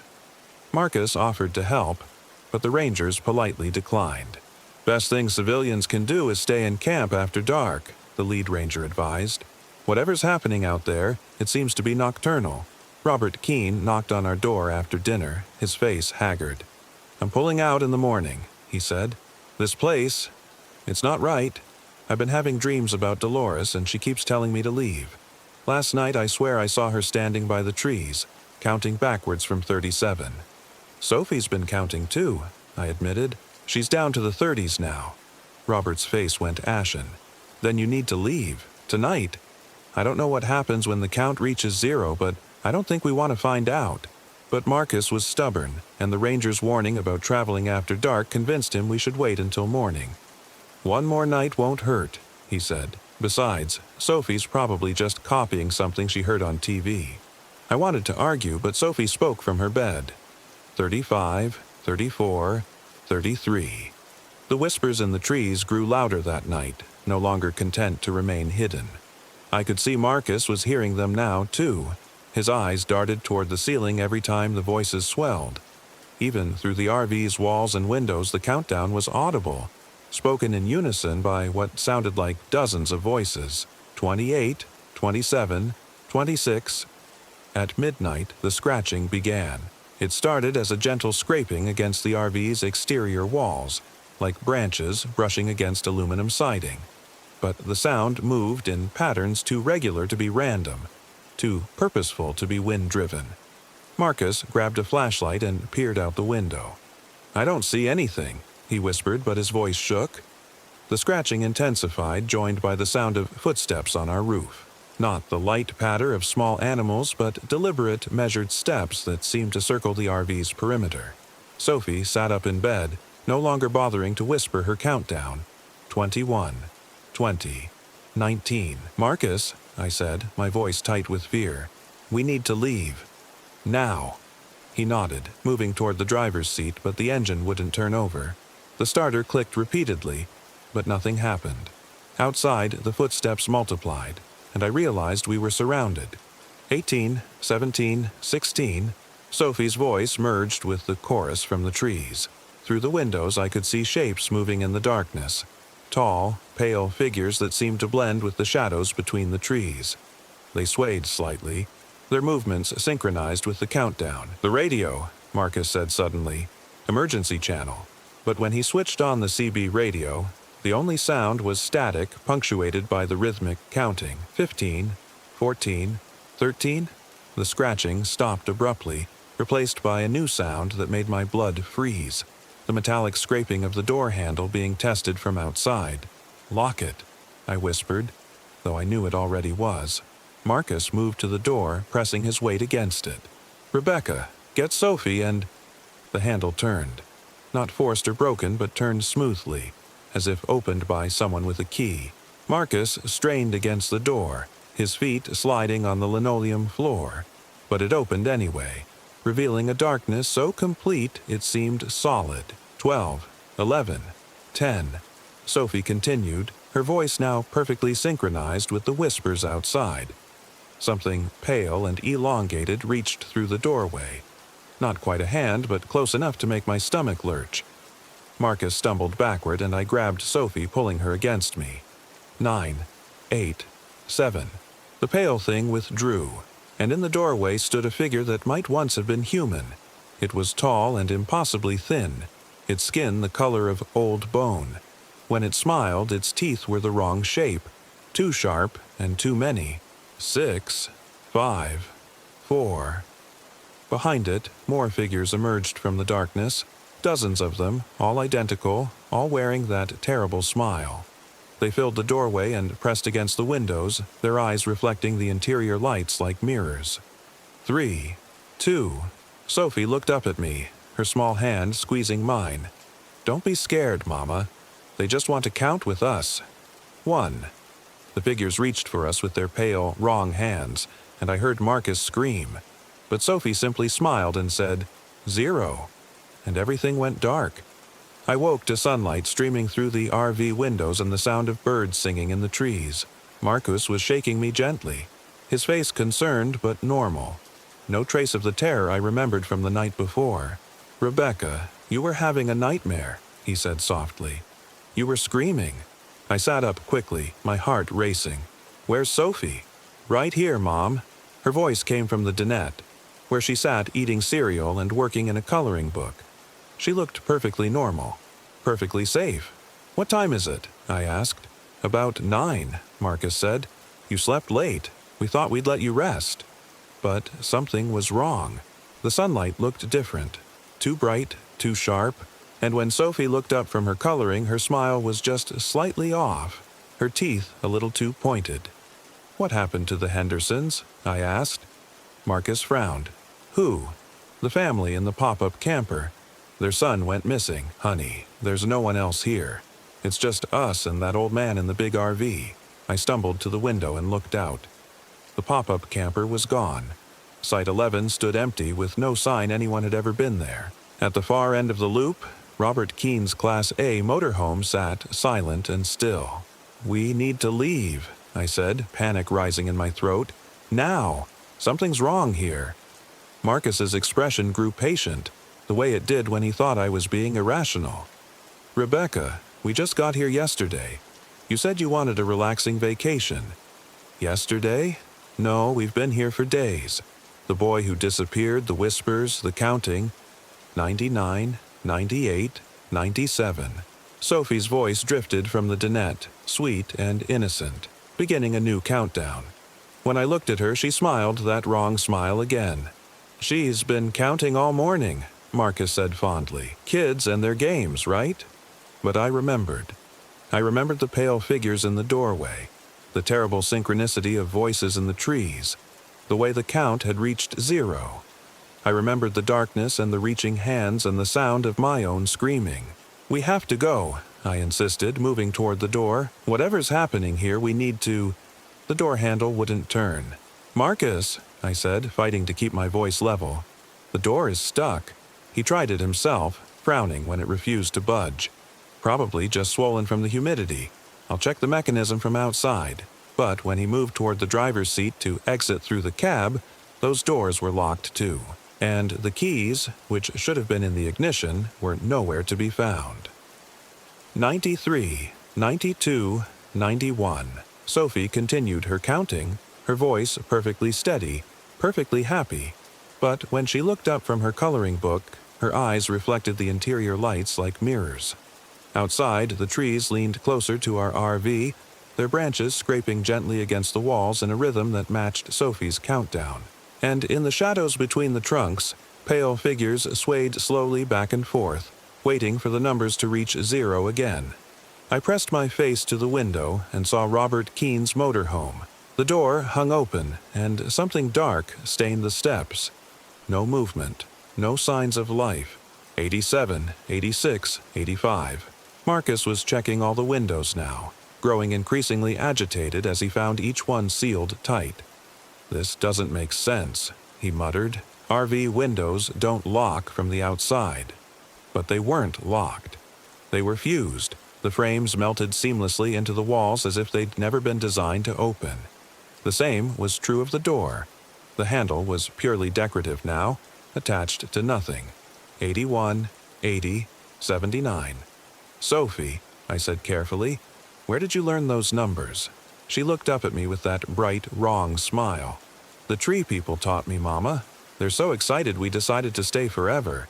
The scratching began again, that purposeful, rhythmic sound against the RV's exterior. But now I could see what was making it. Pale hands with too many joints, drawing symbols into the aluminum siding. The symbols glowed faintly, pulsing in time with Sophie's countdown. 75, 74, 73. Marcus had stopped trying to find a way out. He sat heavily in one of the dinette chairs, his face pale and confused. "I don't understand what's happening," he said softly. "We're trapped," I said, though the words felt inadequate. "Whatever took those other families, it has us now." Through the fused windows, I could see more RVs and tents materializing in the empty campsites. Ghostly impressions of previous victims. All sealed tight, all containing families who had heard the countdown and stayed too long. 68, 67, 66. The pale figures pressed against our windows now, their mirror eyes staring in at us with patient hunger. They no longer bothered to hide in the shadows. Their mouths moved in perfect synchronization with Sophie's voice, and I realized she wasn't learning the countdown from them. She was leading it. "Sophie," I whispered, "baby, look at me." She turned, and for just a moment, I saw my real daughter behind those mirror eyes. Frightened, confused, reaching out for help. But then the wrong smile returned, and her voice continued the relentless countdown. 59, 58, 57. I tried everything, screaming for help, pounding on the walls, attempting to break the fused windows with a coffee mug. Nothing worked. The RV had become a prison, and we were specimens in a collection that stretched back decades. Marcus sat with his head in his hands, occasionally looking up when the counting reached certain numbers, as if part of him remembered what happened when it reached 0. But the memories would slip away, and he'd return to his confused stupor. 43, 42, 41. The pale figures began to move closer, their elongated forms flowing like smoke between the trees. Soon they would reach for us again with their wrong hands, and we would disappear into that perfect darkness, only to wake the next morning and begin the cycle anew. I understood now. We were never leaving Devil's Backbone State Natural Area. We would spend eternity in this aluminum tomb, listening to our daughter count down to our repeated capture, watching the same terror play out again and again while the pale things fed on our fear. 28, 27, 26, the door handle began to turn. I closed my eyes and waited for the darkness, knowing that when I woke I would remember nothing except the vague sense that something was wrong. And Sophie would begin counting again, her sweet voice leading us inexorably toward another night of terror we would never escape. 3, 2, 1. The pale hands reached through the doorway, and I heard my own voice screaming, the same scream that would wake me tomorrow morning, confused and terrified, while Marcus gently explained it had all been a nightmare. 0. Darkness took us, and in the morning, Sophie smiled her wrong smile and began again. 99, 98, 97. The trees at Devil's Backbone State Natural Area leaned together like gossiping strangers, sharing their secrets with pale figures who counted backward through eternity, collecting families who stayed too long in the shadows of the limestone ridge. And somewhere in the growing collection of ghostly RVs and tents, we counted along, forever and ever, while our daughter led the chorus that would lure the next family into the tree's patient embrace. The numbers never stopped. They never would. Story 5 with us when we left. I approached the campsite cautiously, the bear spray ready in my hand. Everything was perfect, down to the half-burned log I remembered from our first night. But there was something wrong with the scene, something that made my skin crawl. The fire was burning, but there was no heat, no smoke, The flames danced and flickered, but they gave off only light, not warmth. "Don't touch anything," I warned as Sarah moved toward her tent. But she was already unzipping the entrance. "Our stuff is in here. All of it. Even the clothes I packed away." Jake was checking his own tent. "Same here. It's like we never left." I felt the weight of impossibility pressing down on me. We were standing in a campsite that shouldn't exist, surrounded by gear we'd taken with us, with a fire that burned without heat. Nothing about this made sense in any reality I understood. That's when I noticed the footprints around the camp perimeter, the same circular trail we'd found before, but fresh, as if someone had just finished walking their patrol. "It's been waiting for us," I said. "What has?" Sarah asked. Before I could answer, the humming started again. But this time it wasn't coming from the forest around us. It was coming from inside the camp, from inside our tents. We backed away from the campsite, clustering together in the darkness beyond the firelight. The humming continued, that same haunting melody. But now I could see the tent walls moving as if something was stirring inside each one. "We need to leave," Sarah whispered. "Right now." But as we turned to go, we found ourselves face to face with the man from the road. He was standing just outside the circle of firelight, that impossible smile stretching across his pale face. "You came back," he said, and his voice sounded like it was coming from the bottom of a well. "I knew you would." "What do you want?" I demanded, raising the bear spray. "Want?" He tilted his head, considering the question. "I don't want anything. I'm simply maintaining the balance." "What balance?" "The forest gives and the forest takes. You took something when you were here before. Now the forest takes something in return." I thought about what we could have possibly taken. We'd been careful to follow leave no trace principles, packing out all our trash, not disturbing the wildlife. "We didn't take anything," Sarah said. The man's smile widened. "You took stories, experiences, memories of this place. You carried them away with you into the outside world." "That's not taking," Jake protested. "That's just living." "Is it?" The man took a step closer, and I could see that his eyes weren't reflecting the firelight. They were generating their own cold glow. "When you remember this place, when you tell others about it, you make it smaller. You reduce it to words and pictures and shared experiences. You diminish its power."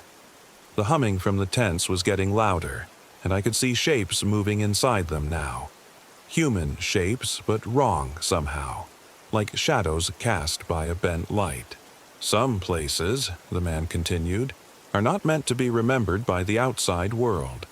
They exist in the spaces between stories, in the silence between words. And when those places are violated by memory and story and the crude machinery of human experience," he gestured toward the tents where the shapes were becoming clearer. I could see faces now, pale and distorted, pressed against the thin tent walls from the inside. "They defend themselves." "You're insane," Sarah said, but her voice was shaking. "Am I? Or am I simply the immune system of a place that predates your species by millennia?"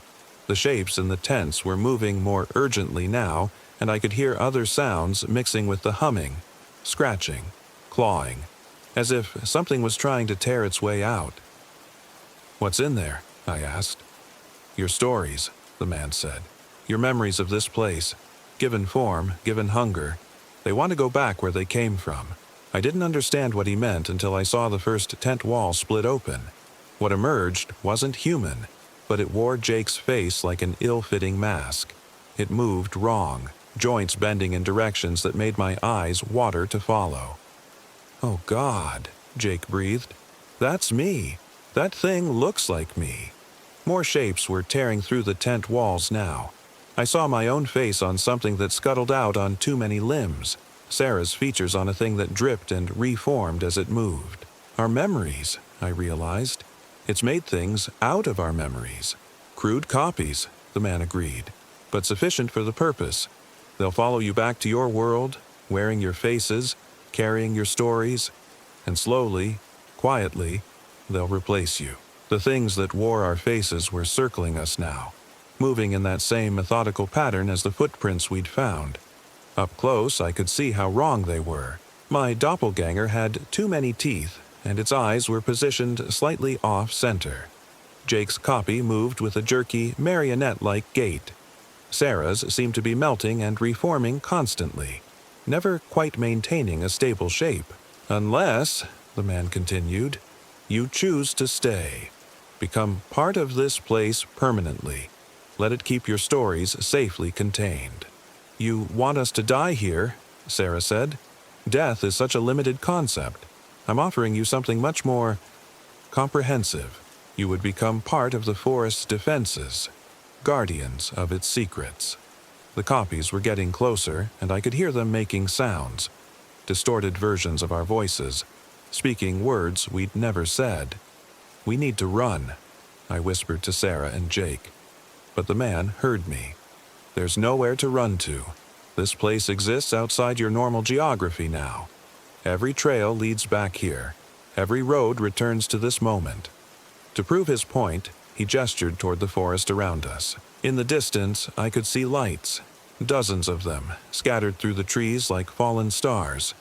They looked like campfires, but I knew they weren't. They were other versions of our campsite, other iterations of this same night, stretching away into infinity. How many times have we been here? Jake asked, his voice hollow. Time is another limited concept, the man said. You've been here since you first decided to come. You'll be here until you decide to stay. The copies were close enough to touch now. My doppelganger reached out with fingers that had too many joints, and I could feel cold radiating from its skin. Choose quickly, the man said. My patience is not infinite.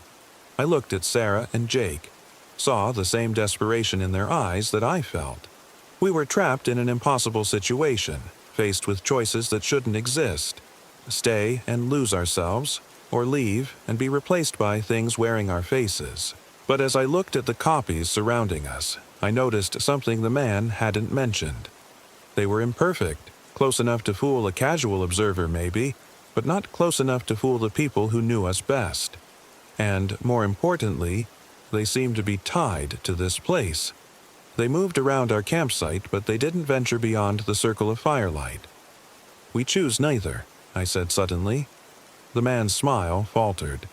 That's not an option, isn't it? I pulled out my phone and turned on the camera.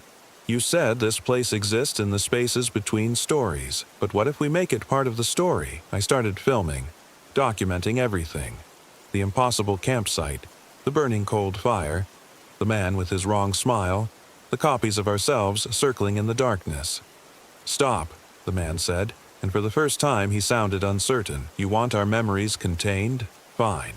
But memories shared are memories diminished, right? Every person who sees this video, who hears this story, makes this place a little more ordinary, a little more explainable. I could see the effect immediately.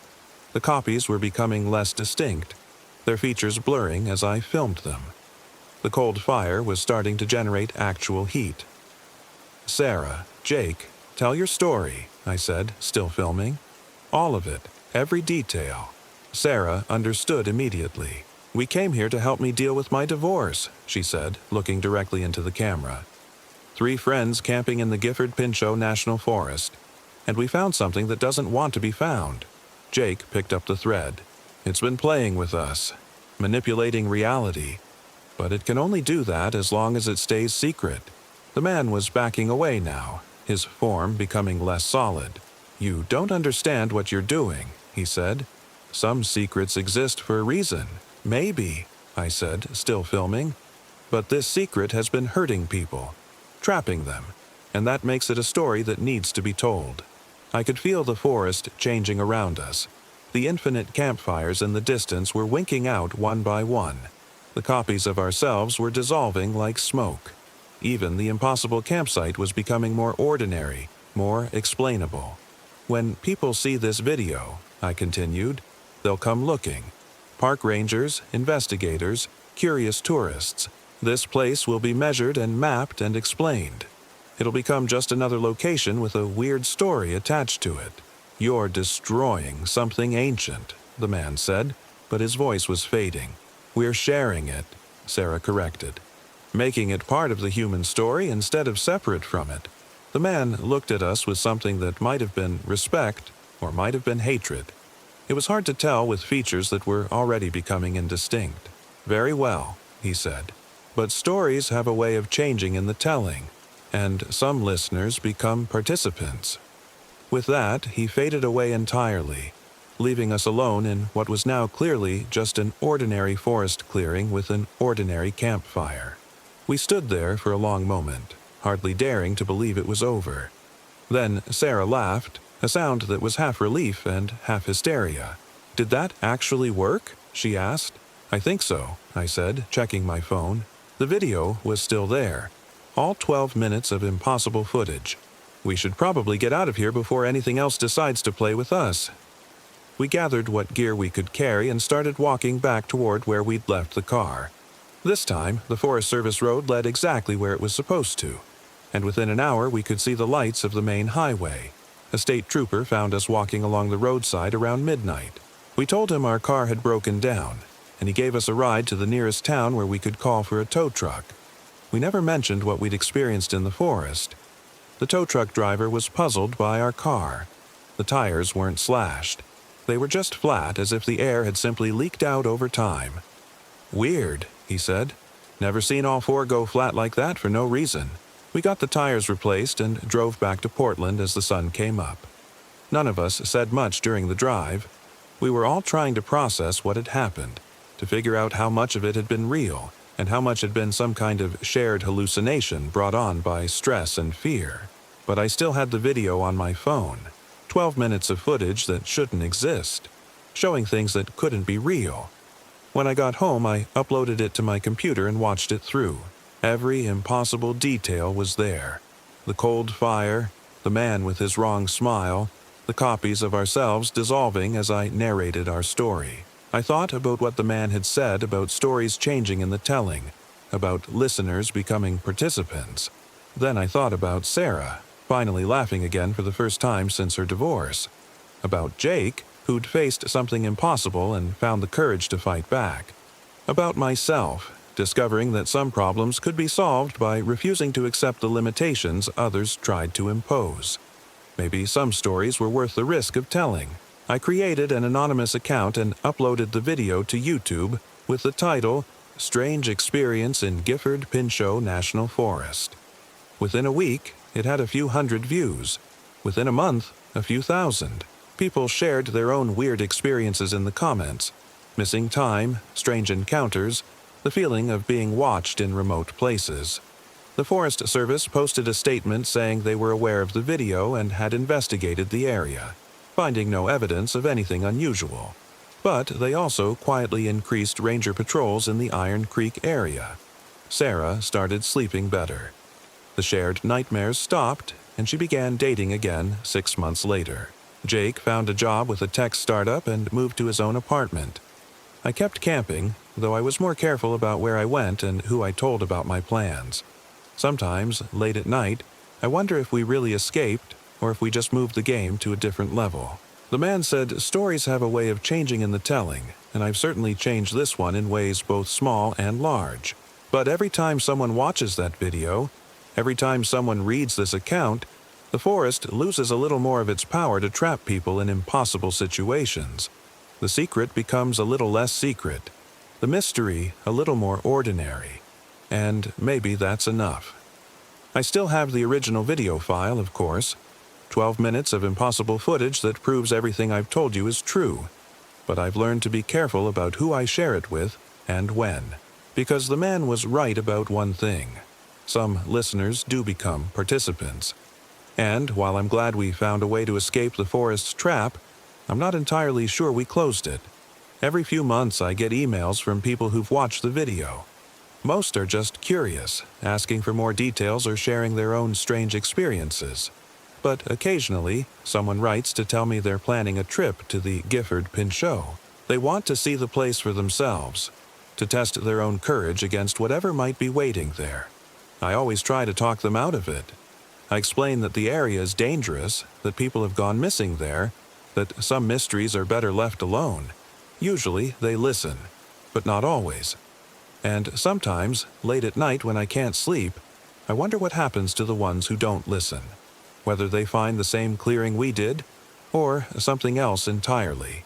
Whether they're strong enough to turn their experience into a story, or whether they become part of someone else's tale. I think about that man's final words, about stories changing in the telling, about listeners becoming participants. And I wonder if, by sharing our experience, we've started something new, something that spreads through shared stories and grows stronger with each telling. Maybe the forest doesn't need to trap people anymore. Maybe it's learned to let them trap themselves. But that's just speculation. Probably the product of too many late nights and too much caffeine, the paranoia of someone who's seen the impossible and knows how thin the line between ordinary and extraordinary really is.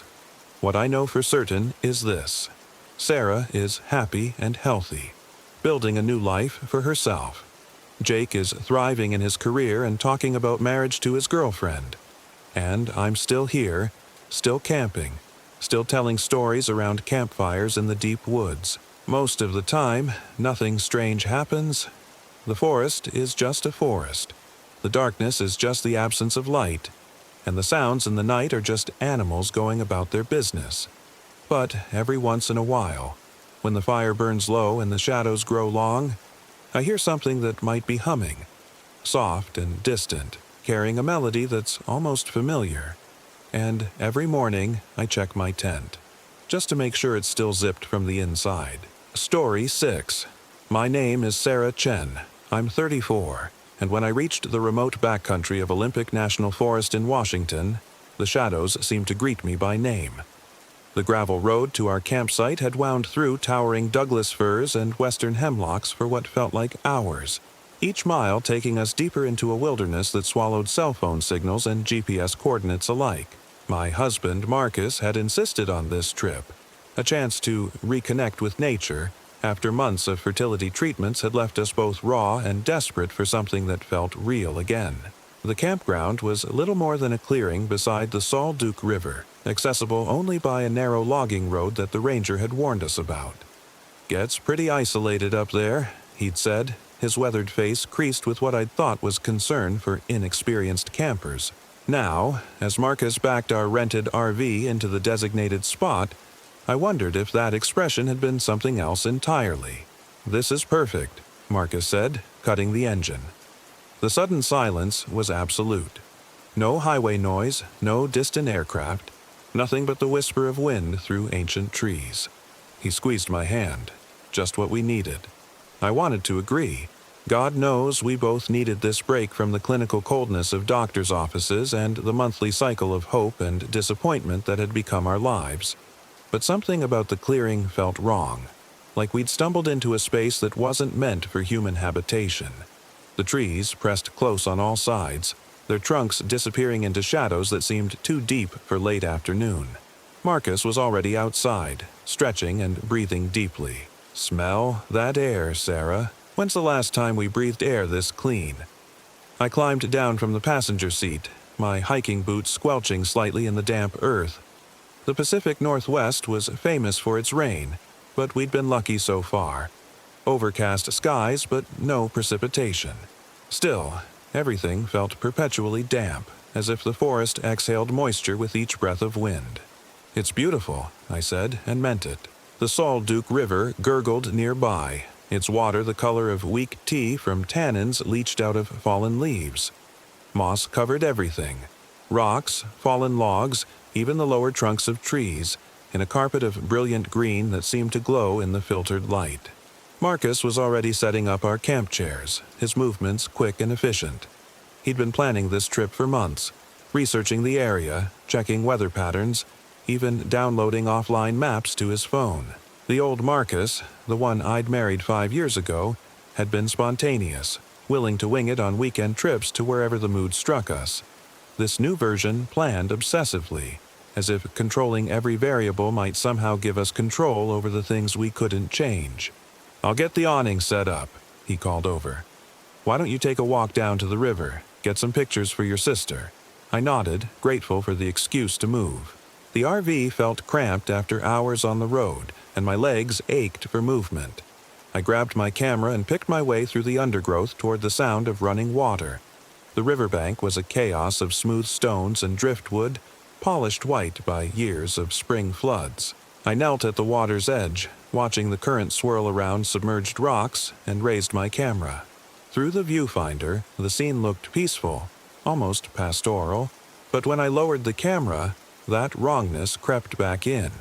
The forest was too quiet. I'd expected to hear birds, the rustle of small animals in the underbrush, the normal symphony of a healthy ecosystem. Instead, there was only the river's voice and the occasional creak of wood settling in the breeze. Even the insects seemed muted, their buzz barely audible above the water's chatter.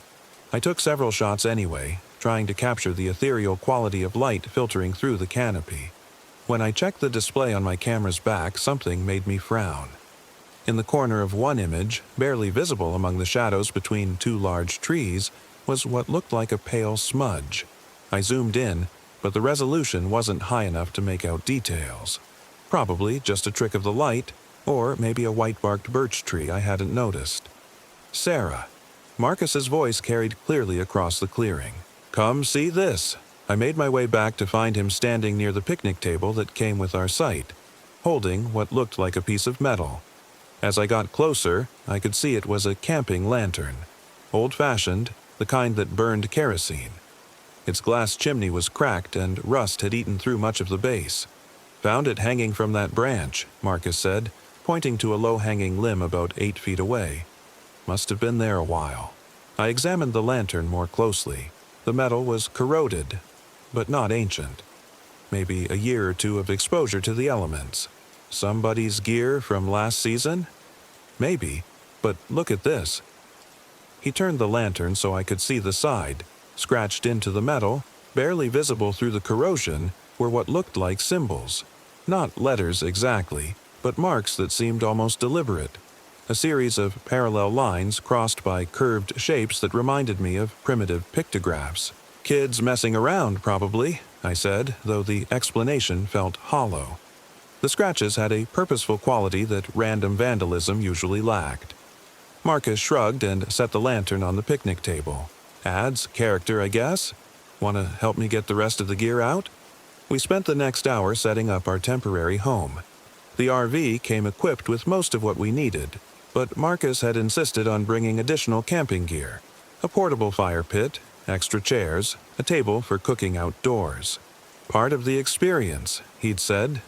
I suspected it was more about feeling prepared, maintaining some illusion of control over our environment. By the time we finished, the light filtering through the canopy had taken on the golden quality of late afternoon. Marcus got a fire started in the portable pit while I prepared dinner. Nothing fancy, just pre-made sandwiches and chips, with s'mores planned for dessert. The flames crackled cheerfully, pushing back the gathering shadows. "This was a good idea," I said as we settled into our chairs. The fire's warmth felt good against the growing chill. I can already feel my stress levels dropping. Marcus smiled, the first genuine smile I'd seen from him in weeks. "I told you, sometimes you just need to get away from everything. Doctors, schedules, all of it. Just be." We ate in comfortable silence, watching the fire dance and listening to the river's constant murmur.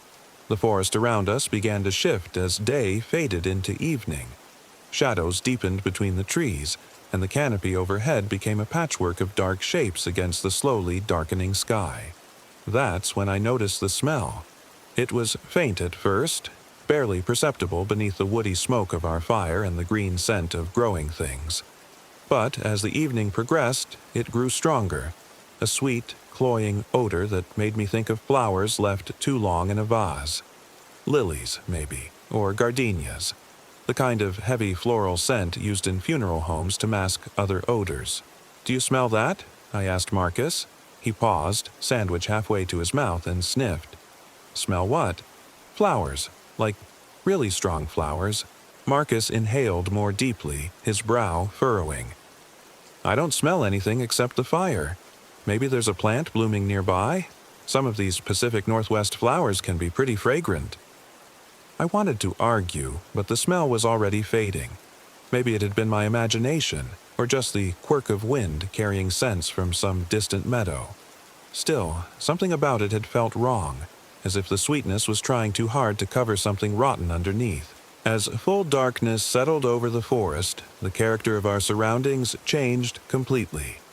The friendly crackle of our fire became the only source of light in a world of absolute black. Even with my eyes adjusted, I couldn't make out the trees beyond our small circle of illumination. It was like being inside a bubble, cut off from the world. "Never seen it this dark," Marcus murmured, poking at the fire with a stick. Sparks rose into the night, disappearing into the canopy overhead. "You forget what real darkness looks like when you live in the city." He was right.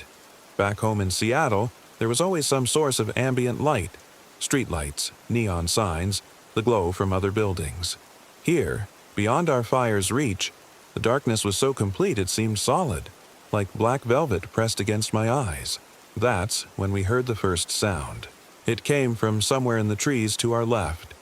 A low moaning that seemed to rise and fall like wind, but with an organic quality that made the hair on my arms stand up. Marcus and I both froze, our conversation dying mid-sentence. "What was that?" I whispered. Marcus held up a hand for silence, his head cocked toward the source of the sound. We waited, barely breathing, but the forest had gone quiet again. Even the river seemed muted. "Probably just an elk," Marcus said finally, but his voice lacked conviction. "They make all kinds of weird noises." I nodded, wanting to believe him. But the sound had been wrong somehow. Too human, too full of what sounded like pain or longing. It reminded me of the sounds people make in hospitals, when they're too far gone for words but not yet gone enough for silence. We stayed by the fire for another hour, neither of us admitting that we were reluctant to go inside the RV. The metal walls that had seemed reassuring during setup now felt flimsy, inadequate against whatever lurked in the surrounding darkness. Finally, when the fire had burned down to glowing coals and the cold was seeping through our jackets, we couldn't put it off any longer. "I'll bank the fire," Marcus said. "You go ahead and get ready for bed." Inside the RV, I brushed my teeth and changed into pajamas, trying to shake off the unease that had settled over me like a damp blanket. Through the small windows, I could see nothing but black. Not even stars were visible through the thick canopy overhead. Marcus came in a few minutes later, bringing the smell of wood smoke and cold air. "Fire's secure," he said. "Should be safe until morning." We settled into the RV's compact bed, Marcus's arm around my shoulders as we listened to the night sounds filtering through the thin walls. The river continued its endless murmur, and occasionally a branch would creak in the breeze. Normal sounds. Comforting sounds. I was just beginning to drift off when I heard it again. That low moaning from somewhere in the darkness. This time it seemed closer, and it was joined by another sound. Footsteps. Slow, deliberate, circling our campsite. Marcus tensed beside me. "You hear that?" "Yes," I breathed. The footsteps continued their circuit, crunching softly on fallen leaves and occasionally scuffing against stone. They moved with purpose, as if whatever was out there was studying our camp, learning our layout. The moaning sound came again, longer this time, full of what sounded like hunger. "Should we look?" I whispered. Marcus was quiet for a long moment. Then, "No, let's just wait it out." But the sounds didn't stop. For what felt like hours, we lay rigid in the darkness while something walked circles around our RV. Sometimes the footsteps would pause, and we'd hear what sounded like sniffing, as if whatever was out there was trying to catch our scent. Other times, there would be a scraping sound, like claws or fingernails dragging across metal. The worst moment came around what must have been 3 in the morning. The footsteps had stopped, and for several minutes there was blessed silence. I was just beginning to relax when something scraped against the window right above our heads. A long, deliberate sound like fingernails on glass. Marcus's hand found mine in the darkness, his palm slick with sweat. Neither of us moved, barely daring to breathe as the scraping continued. It was almost rhythmic, like someone writing letters on the glass with their fingernails. Finally, mercifully, it stopped. The footsteps resumed their circuit, growing gradually fainter as whatever was out there moved away from our campsite. Eventually, exhaustion overcame fear, and we both fell into fitful sleep. I woke to the gray light of dawn filtering through the RV's windows. Marcus was already up, standing at the small window above the dinette, his face grim. "What is it?" I asked, joining him. He pointed outside. Our campsite looked exactly as we'd left it. Fire pit, chairs, the old lantern still sitting on the picnic table. But the ground around the RV told a different story. In the soft earth, clear as day, were footprints. Dozens of them, forming a perfect circle around our temporary home. But these weren't the prints of any animal I recognized.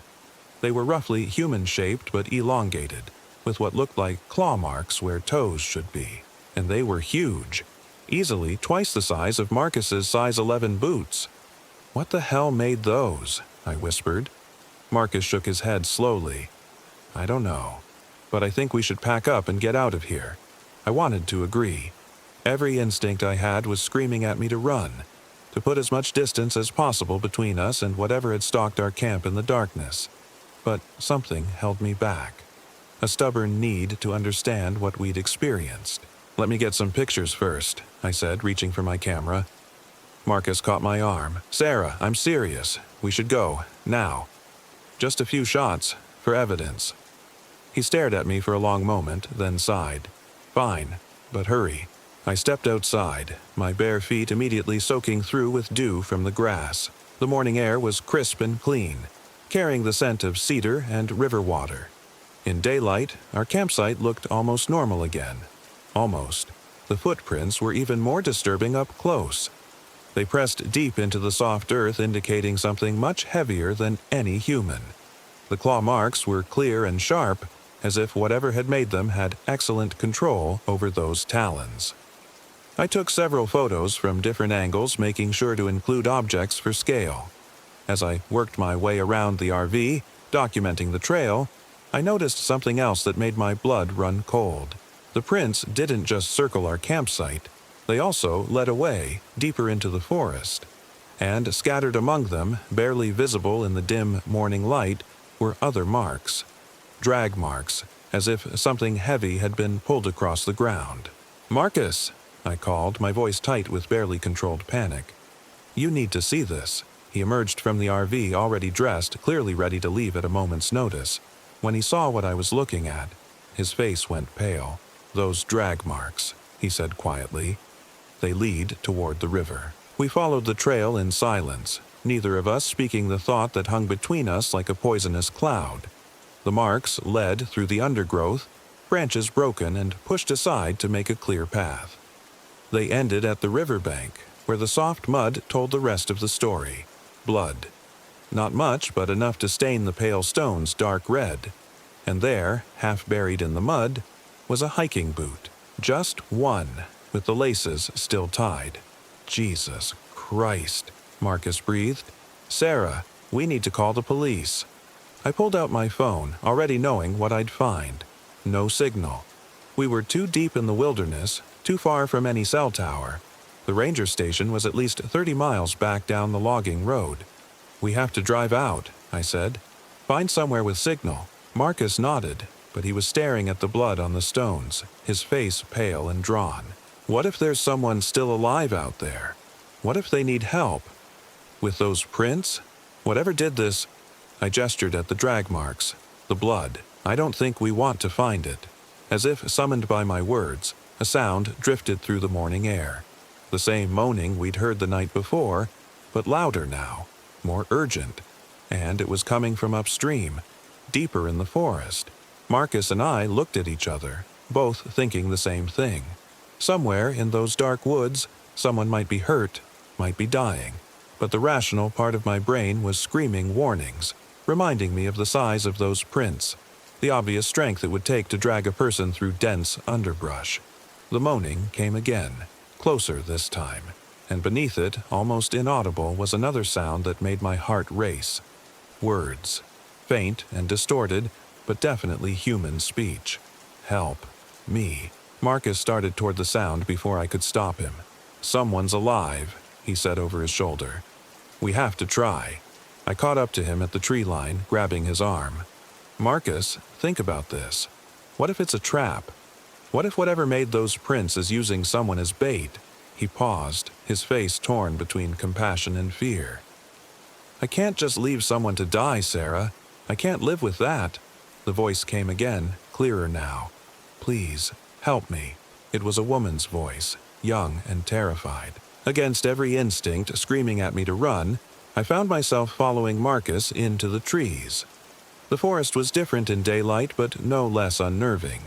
The canopy overhead filtered the sun into a green twilight that made distances hard to judge. Moss-covered logs created a maze of obstacles, and the undergrowth was thick enough to hide almost anything. We followed the drag marks deeper into the woods, stepping carefully to avoid making noise.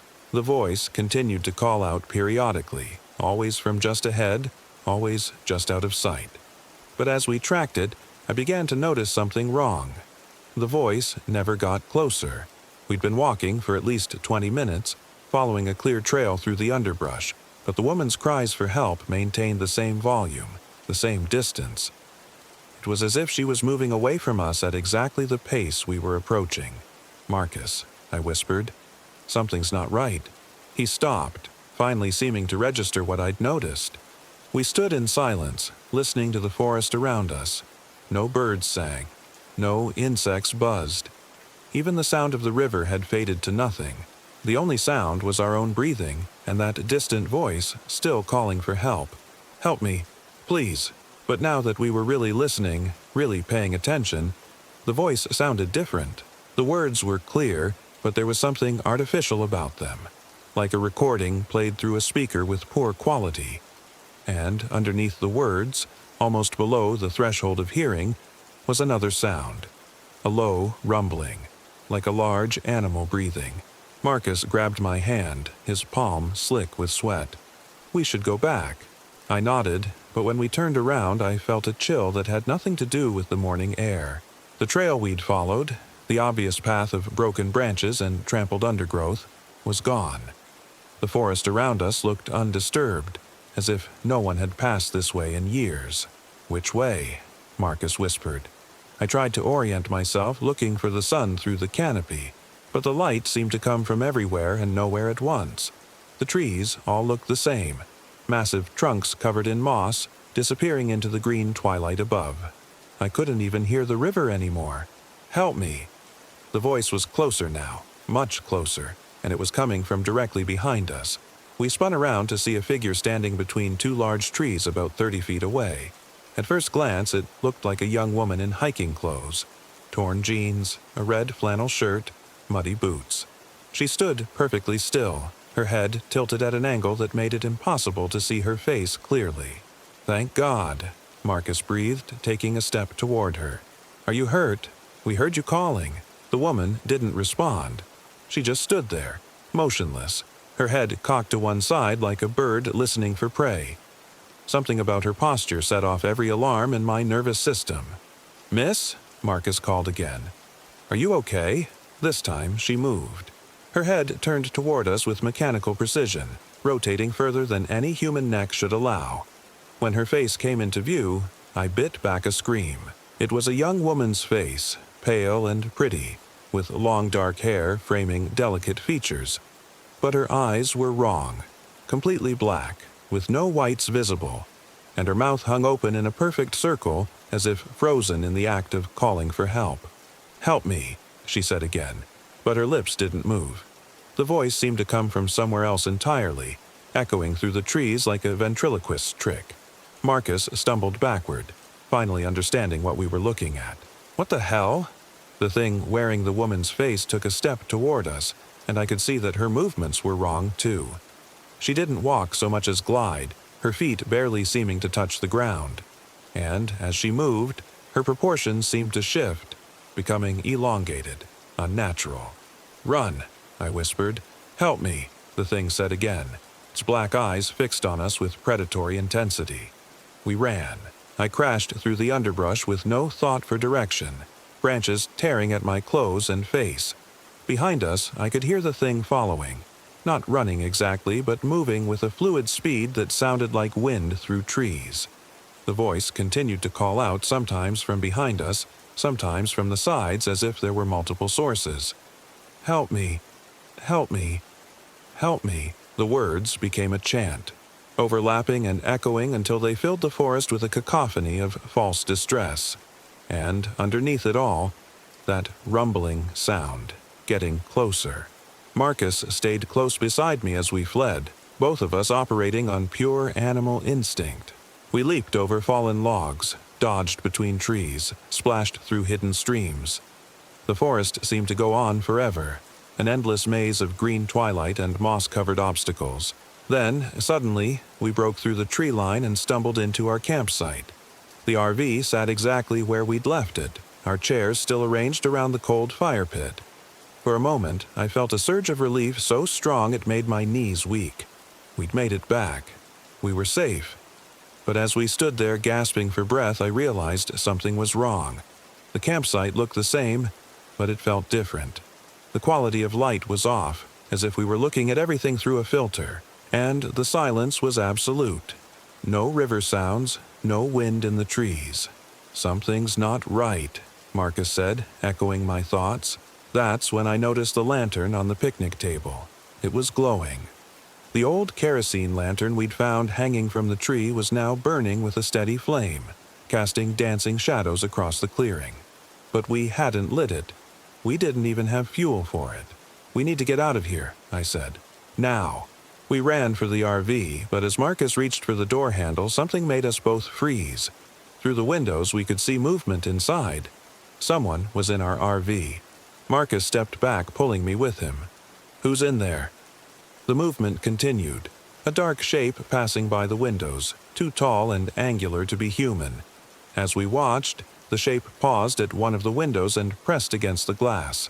The silhouette was wrong, elongated and twisted, with limbs that bent at impossible angles.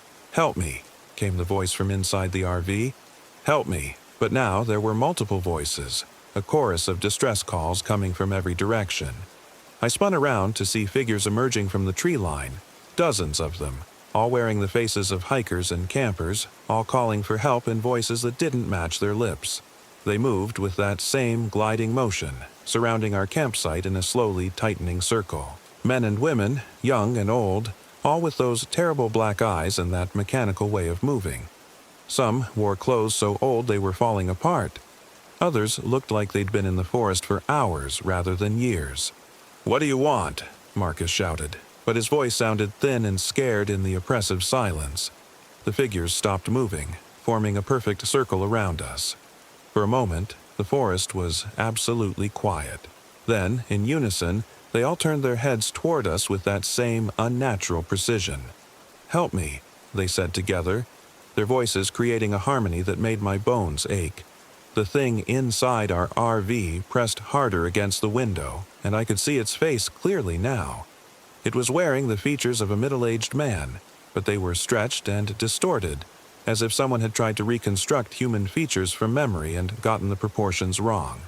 "We have to run," I whispered. "Where?" Marcus asked. "They're everywhere." He was right. The circle of figures had closed to within 20 feet, and they were still moving inward.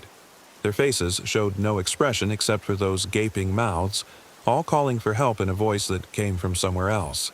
That's when I remembered the old lantern. It was still burning on the picnic table, its flame steady and bright. Without thinking, I grabbed it. The moment my fingers closed around the metal handle, everything changed. The figures stopped moving. The voices cut off mid-word. Even the oppressive silence seemed to lift slightly, as if a weight had been removed from the air. The thing in our RV pulled back from the window and disappeared from view. "What did you do?" Marcus breathed. I held the lantern higher, and the flame blazed brighter. The circle of figures took a step back, their black eyes reflecting the light like animals caught in headlights. For the first time since this nightmare began, they showed something that might have been fear. "The light," I said. "They don't like the light," but even as I spoke I could see the flame beginning to flicker. Whatever fuel the lantern contained was running low. We had minutes at most before the darkness returned. "The car keys," Marcus said suddenly. "They're still in the RV? We can't get inside. That thing. We have to try. It's our only way out."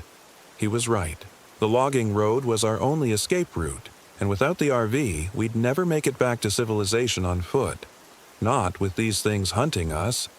I held the lantern out in front of me like a talisman as we approached the RV door. The figures watched us but didn't follow, maintaining their distance from the light. Marcus reached for the door handle with shaking hands. The door was unlocked, swinging open with a creak that sounded deafening in the silence. Inside, the RV was dark and empty, but I could smell something wrong. That same cloying floral scent from the night before, but stronger now, mixed with something that reminded me of decay. "The keys should be on the dashboard," Marcus whispered. We stepped inside together, the lantern's glow pushing back the shadows. The RV's interior looked normal. Our belongings scattered around, the bed unmade from our restless sleep. But the smell was getting stronger, and something was wrong with the proportions. The ceiling seemed higher than it should be, the walls farther apart. Marcus found the keys where he'd left them, clipped to the dashboard, but as he reached for them, the RV's door slammed shut behind us. We spun around to find the thing that had been inside earlier. Up close, it was even more disturbing. Roughly human-shaped, but wrong in every detail. Its limbs were too long, its joints bending in directions that shouldn't be possible. The face it wore looked like it had been carved from wax and left too close to a fire, features melting and running together. "Help me," it said in that same mechanical voice, but now I could see where the sound was coming from. The thing's chest cavity was open, revealing not organs but a hollow space filled with darkness. The voice echoed from that emptiness like wind through a cave. The lantern's flame flickered dangerously. Whatever fuel it contained was almost gone. Marcus fumbled with the keys, trying to start the engine while the thing advanced on us with that fluid, unnatural gait. Its arms reached out and I could see that its fingers were too long, ending in points that might have been claws or might have been bone. The engine turned over once, twice, then roared to life. Marcus threw the RV into gear and floored the accelerator. We lurched forward, and the thing stumbled backward, its form beginning to waver like smoke. But as we tried to drive away, I realized we weren't moving. The wheels spun uselessly as if we were caught in mud or sand. Through the windshield, I could see the circle of figures closing in again, their black eyes reflecting our headlights. "We're stuck," Marcus said, his voice tight with panic. The thing inside the RV was reforming, its smoky outline solidifying into something more substantial. And outside, the other figures were pressed against the windows, their faces distorted against the glass. The lantern's flame guttered and went out. Darkness flooded the RV's interior, broken only by the faint glow from the dashboard lights. In that dim illumination, I could see the thing reaching for us, its two long arms extending like shadows given substance. Then Marcus found the high beams. Light blazed from the RV's headlights, cutting through the darkness like a sword. The figures outside shrieked, the first sound other than "help me" that any of them had made, and stumbled away from the windows. The thing inside the RV dissolved like smoke, its form scattering to the corners where the light couldn't reach. "Drive!" I shouted. This time, the wheels found purchase. We shot forward, scattering the remaining figures as we crashed through their circle. Marcus yanked the steering wheel hard to the right, and we bounced onto the logging road that would take us back to civilization. In the rearview mirror, I could see them following. They moved through the trees with impossible speed, keeping pace with our RV despite the rough terrain. But they stayed back from the reach of our headlights, and gradually we began to outdistance them. We drove in silence for what felt like hours, both of us too shaken to speak. The forest flew past outside our windows, but gradually it began to change. The trees became smaller, less oppressive. We started to see signs of human habitation, old logging cuts, power lines, eventually a real road with painted lines. When we finally reached the ranger station, Marcus pulled into the parking lot and turned off the engine. We sat there for a long moment, staring at the normal, mundane building with its normal, mundane windows glowing with electric light. "What do we tell them?" Marcus asked finally. I thought about it. The blood by the river, the boot in the mud, the impossible things we'd seen. Who would believe us? And more importantly, Would telling the truth put others in danger? We tell them what we found, I said. The blood, the boot. Let them investigate. And the rest stays between us. But even as I said it, I knew we couldn't just forget what had happened. Those things were still out there, in the deep woods where hikers and campers went to find peace and solitude. They were still calling for help, still wearing the faces of their victims, still hunting. The ranger on duty listened to our report with professional concern, taking notes as we described finding the blood and the hiking boot. He promised to send a search and rescue team to the area in the morning, though his expression suggested he'd heard similar stories before. Probably just a bear attack, he said as we prepared to leave. Happens more often than people think. Animals will drag remains quite a distance. I nodded and said nothing about the footprints, the voices, the things that wore human faces but moved like smoke. Some truths are too dangerous to share. We drove home in silence, both of us lost in our own thoughts. But as we reached the outskirts of Seattle, I noticed something that made my blood run cold. On the passenger side mirror, barely visible in the passing streetlights, were scratches in the glass. Long, deliberate marks that looked like letters or symbols. The same symbols we'd seen carved into the old lantern. They'd followed us home.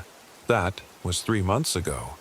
Since then, I've done research, digging through old newspaper archives, Native American folklore, reports of missing hikers in the Olympic National Forest. What I found wasn't comforting.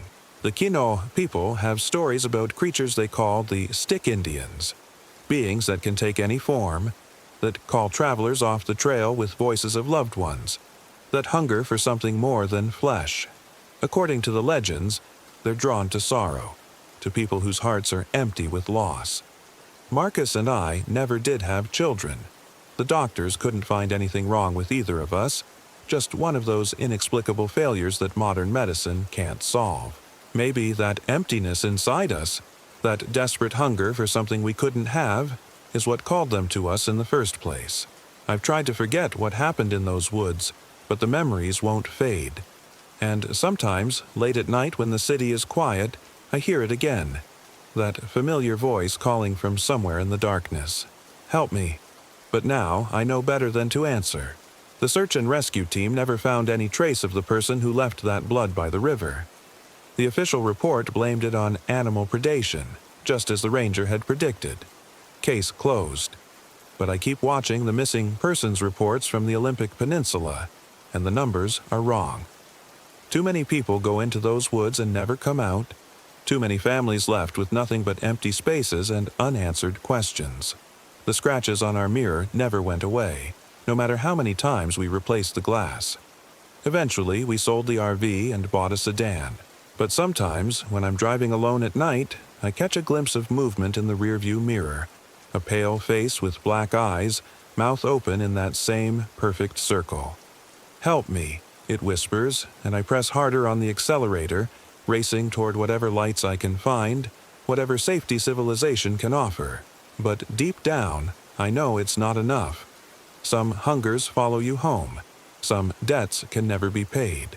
And somewhere in the deep woods of the Olympic Peninsula, the lantern still burns.